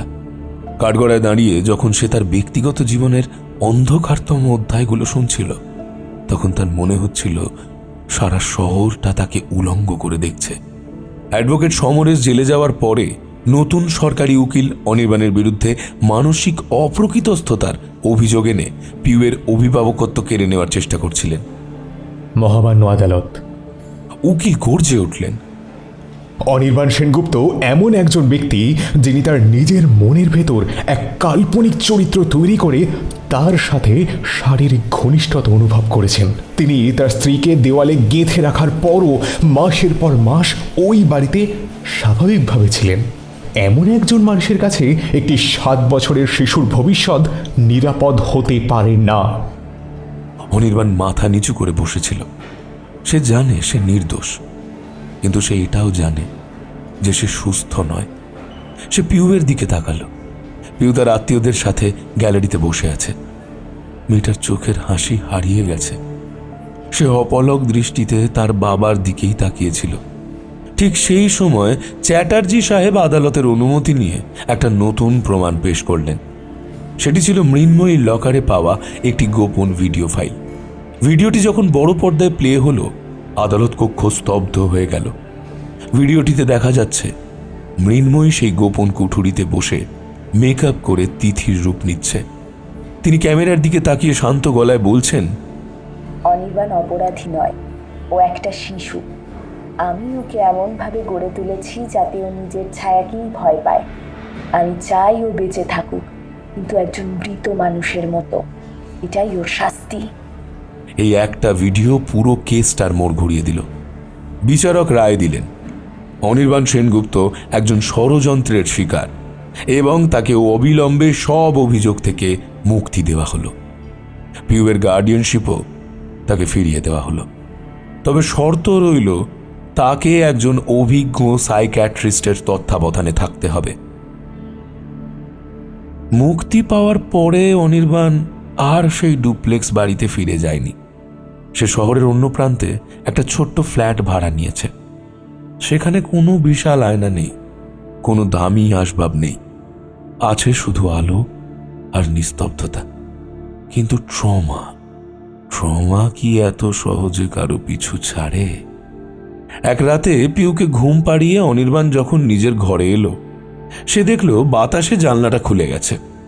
বাইরে বৃষ্টি পড়ছে। সেই পরিচিত ভেজা মাটির গন্ধের সাথে হঠাৎ ভেসে এলো এক চিমটি মিডনাইট জ্যাসমিন। অনির্বাণের হৃৎপিণ্ড গলায় চলে এলো। সে দ্রুত জানলার কাছে গিয়ে তা বন্ধ করে দিল। সে জানে এটা কোনো মানুষ নয়, এটা তার স্মৃতির এক কোষে গেঁথে থাকা অবদমিত ভয়। সে আয়নার সামনে গিয়ে দাঁড়ালো। ডক্টর সান্যাল নেই, কিন্তু তার হিপনোসিস যেন এখনো অনির্বাণের মগজেই কাজ করে যাচ্ছে। হঠাৎ আয়নার উপরে বাষ্প জমতে শুরু করলো। অনির্বাণ আতঙ্কে পিছিয়ে গেল। সে নিজের চোখে দেখল আয়নার বাষ্পের উপরে কেউ আঙুল দিয়ে লিখছে। গল্প কি শেষ হয়ে গেল অনির্বাণ চিৎকার করে একটা ফুলদানি দিয়ে আয়নাটা ভেঙে চুরমার করে দিল। কাঁচের টুকরো তার হাতে বিঁধে রক্ত ঝরতে লাগলো। কিন্তু সে হাসছে। সে পাগলের মতো হাসতে হাসতে মেঝেতে বসে পড়ল। সে বুঝতে পারল মৃন্ময়ী মারা গেলেও তার তৈরি করা তিথি অমর হয়ে গেছে। তিথি এখন আর বাইরে নেই। তিথি এখন অনির্বাণের সত্তার এক অবিচ্ছেদ্য অংশ। যতদিন অনির্বাণ বেঁচে থাকবে, তিথির অস্তিত্ব তার ভেতরেই শ্বাস নেবে। সে রক্তাক্ত হাত দিয়ে মেঝের ওপরে পড়ে থাকা একটা কাঁচের টুকরো তুলে নিল। সেখানে তার নিজের বিকৃত মুখ দেখা যাচ্ছে। কাঁচের টুকরোর ওপার থেকে মৃন্ময়ী যেন তাকে দেখে হাসছে। পিউ? অনির্বাণ হঠাৎ আর্তনাদ করে উঠল। সে দৌড়ে পিউয়ের ঘরে গেল। দেখল পিউ বিছানায় বসে আছে। তার কোলে একটা পুরনো ডল। পিউ পুতুলটার চুল আঁচড়াতে আঁচড়াতে গুনগুন করে একটা গান গাইছে। সেই সুরটা অনির্বাণের খুব চেনা। মৃন্ময়ী যখন খুব খুশি থাকত, তখন এই সুরটাই গুনগুন করত। অনির্বাণ পিউয়ের সামনে হাঁটু গেড়ে বসল। মা, তুই এই গান কোথায় শিখলি? পিউ শান্ত চোখে অনির্বাণের দিকে তাকালো, বলল, কেন বাবা? তিথি মাসি তো রোজ রাতে আমাকে এই গান গেয়ে ঘুম পাড়ায়। তুমি দেখতে পাও না? ওই তো মাসি আলমারির পাশে দাঁড়িয়ে আছে। অনির্বাণ পেছনে তাকালো। সেখানে কেউ নেই, শুধু একটা দীর্ঘ ছায়া দেওয়ালের গায়ে লেপ্টে আছে। সে বুঝতে পারল এই উত্তরাধিকার সে পিউকেও দিয়ে ফেলেছে। তিথির মরণ কামড় থেকে পিউও রক্ষা পায়নি। কেটে গেছে বেশ কিছু মাস। আজ রাতটা ভীষণ থমথমে। বাইরে ঝোড়ো হাওয়া বইছে। পাহাড়ের পাইন গাছগুলো বাতাসের কারণে এমন শব্দ করছে যেন কোনো অদৃশ্য আত্মা হাহাকার করছে। অনির্বাণ ফায়ার প্লেসের সামনে বসে একটা পুরনো স্কেচবুক উল্টাচ্ছিল। তার হাতে এখন আর কোনো দামি ঘড়ি নেই, পরনে সাধারণ একটা উলের সোয়েটার।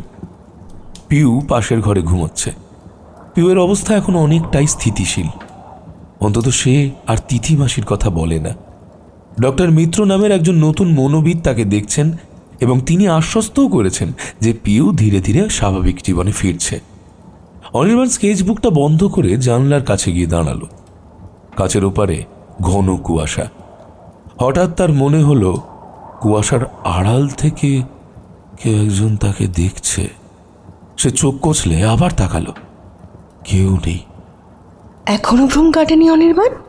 সান্নাল আর মৃন্ময়ী তো তোমাকে পুরোপুরি শেষ করেই দিয়েছে।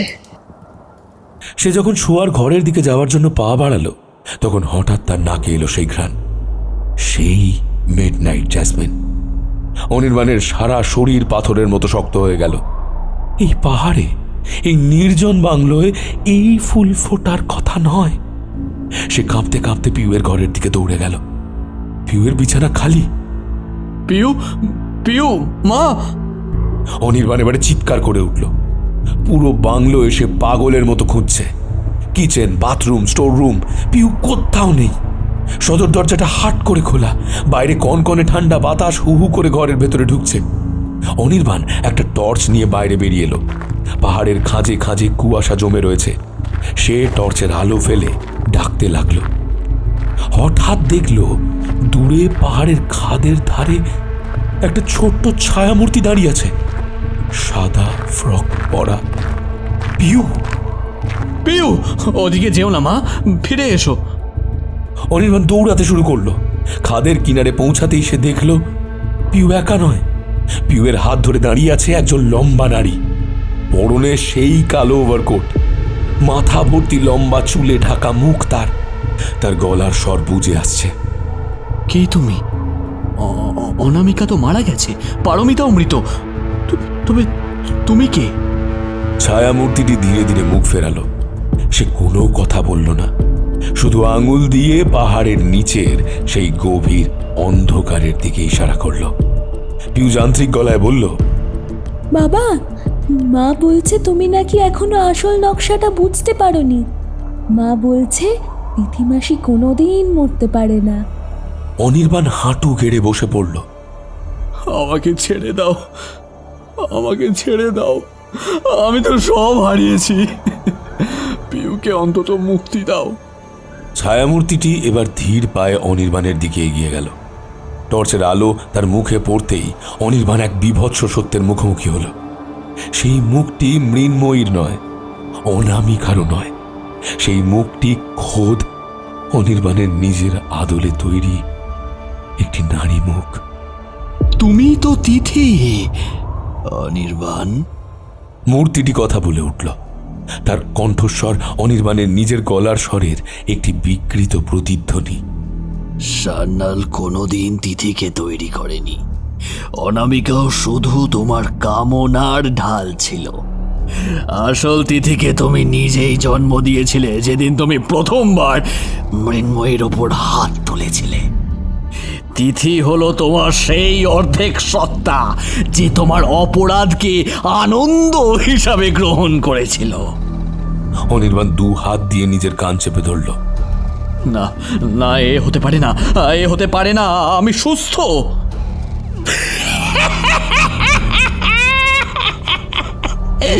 তুমি কোনোদিন সুস্থ ছিলে না অনির্বাণ। পিউ এবার তার বাবার কাছে এসে দাঁড়ালো। পিউয়ের চোখ দুটো এখন কুচকুচে কালো, তাতে কোনো মায়া নেই। মা কোনোদিন দেয়ালে ছিল না বাবা। মা তো প্রথম দিন থেকেই তোমার ভেতরে ছিল। মনে করে দেখো, মা যেদিন নিখোঁজ হলো সেদিন রাতে তুমি কাকে খাইয়েছিলে, কার সাথে ঘুমিয়েছিলে? তুমি তো মায়ের মাংস দিয়েই তিথি মাসির খিদে মিটিয়েছিলে। অনির্বাণ বমি করে ফেলল। এক মুহূর্তের জন্য তার স্মৃতিতে একটা বজ্রপাত হলো। সে দেখতে পেল সে নিজেই মৃন্ময়কে টুকরো টুকরো করে কাটছে, আর তিথিরূপী নিজের অন্য সত্তাটিকে তৃপ্ত করছে। সান্যাল বা বিভাস যা করেছিল তা ছিল কেবল অনির্বাণের এই দানবীয় সত্তাকে সাহায্য করা। তারা অপরাধী ছিল ঠিকই, কিন্তু মূল শয়তান ছিল খোদ অনির্বাণ। চ্যাটার্জি সাহেব কেন আসল সত্যিটা ধরতে পারেননি? কারণ চ্যাটার্জি নিজেও ছিলেন অনির্বাণের এই সাজানো নাটকে একজন দর্শক। হঠাৎ চারপাশ আলোকিত হয়ে উঠল। পাহাড়ের সেই খাঁজ থেকে পুলিশের গাড়ি আর জোরালো আলো জ্বলে উঠল। চ্যাটার্জি সাহেব মেগাফোন হাতে দাঁড়িয়ে রয়েছেন। অনির্বাণ সেনগুপ্ত, আত্মসমর্পণ করুন। আপনি আপনার মেয়েকে নিয়ে আর পালাতে পারবেন না।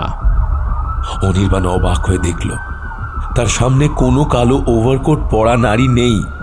সে খাদের কিনারে একা দাঁড়িয়ে আছে, আর তার এক হাতে ধরা আছে একটা ধারালো ছুরি, যা সে পিউয়ের গলায় ঠেকিয়ে রেখেছে।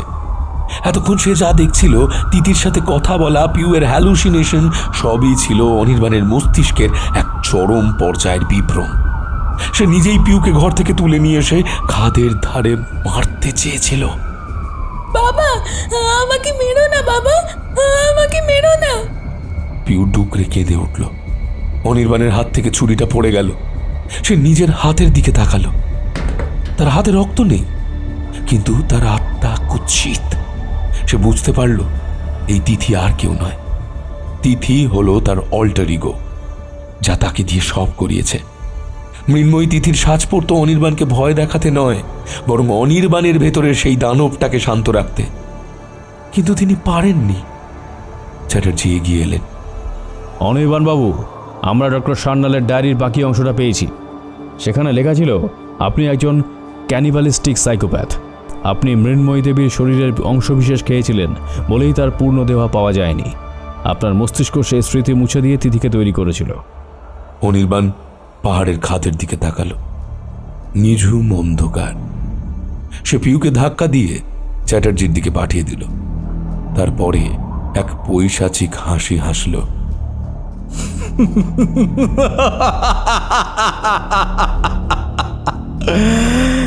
চ্যাটার্জি সাহেব,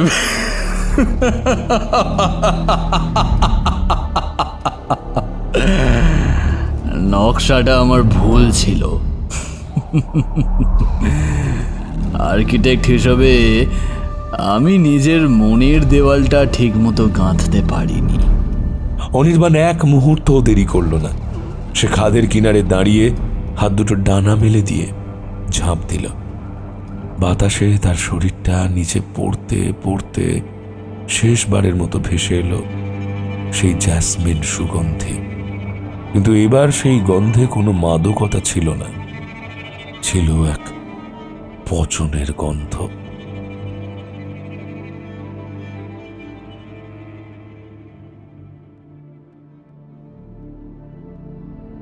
এক বছর পর পিউকে এখন একটি অনাথ আশ্রমে রাখা হয়েছে। সে কারো সাথে কথা বলে না, সারা দিন একটা স্কেচবুক নিয়ে ছবি আঁকে। আশ্রমের একজন নার্স পিউয়ের খাতাটি দেখতে চাইলেন। তিনি দেখলেন পিউ একটা সুন্দর ডুপ্লেক্স বাড়ির ছবি এঁকেছে। বাড়ির জানলা দিয়ে একজন নারী তাকিয়ে আছে।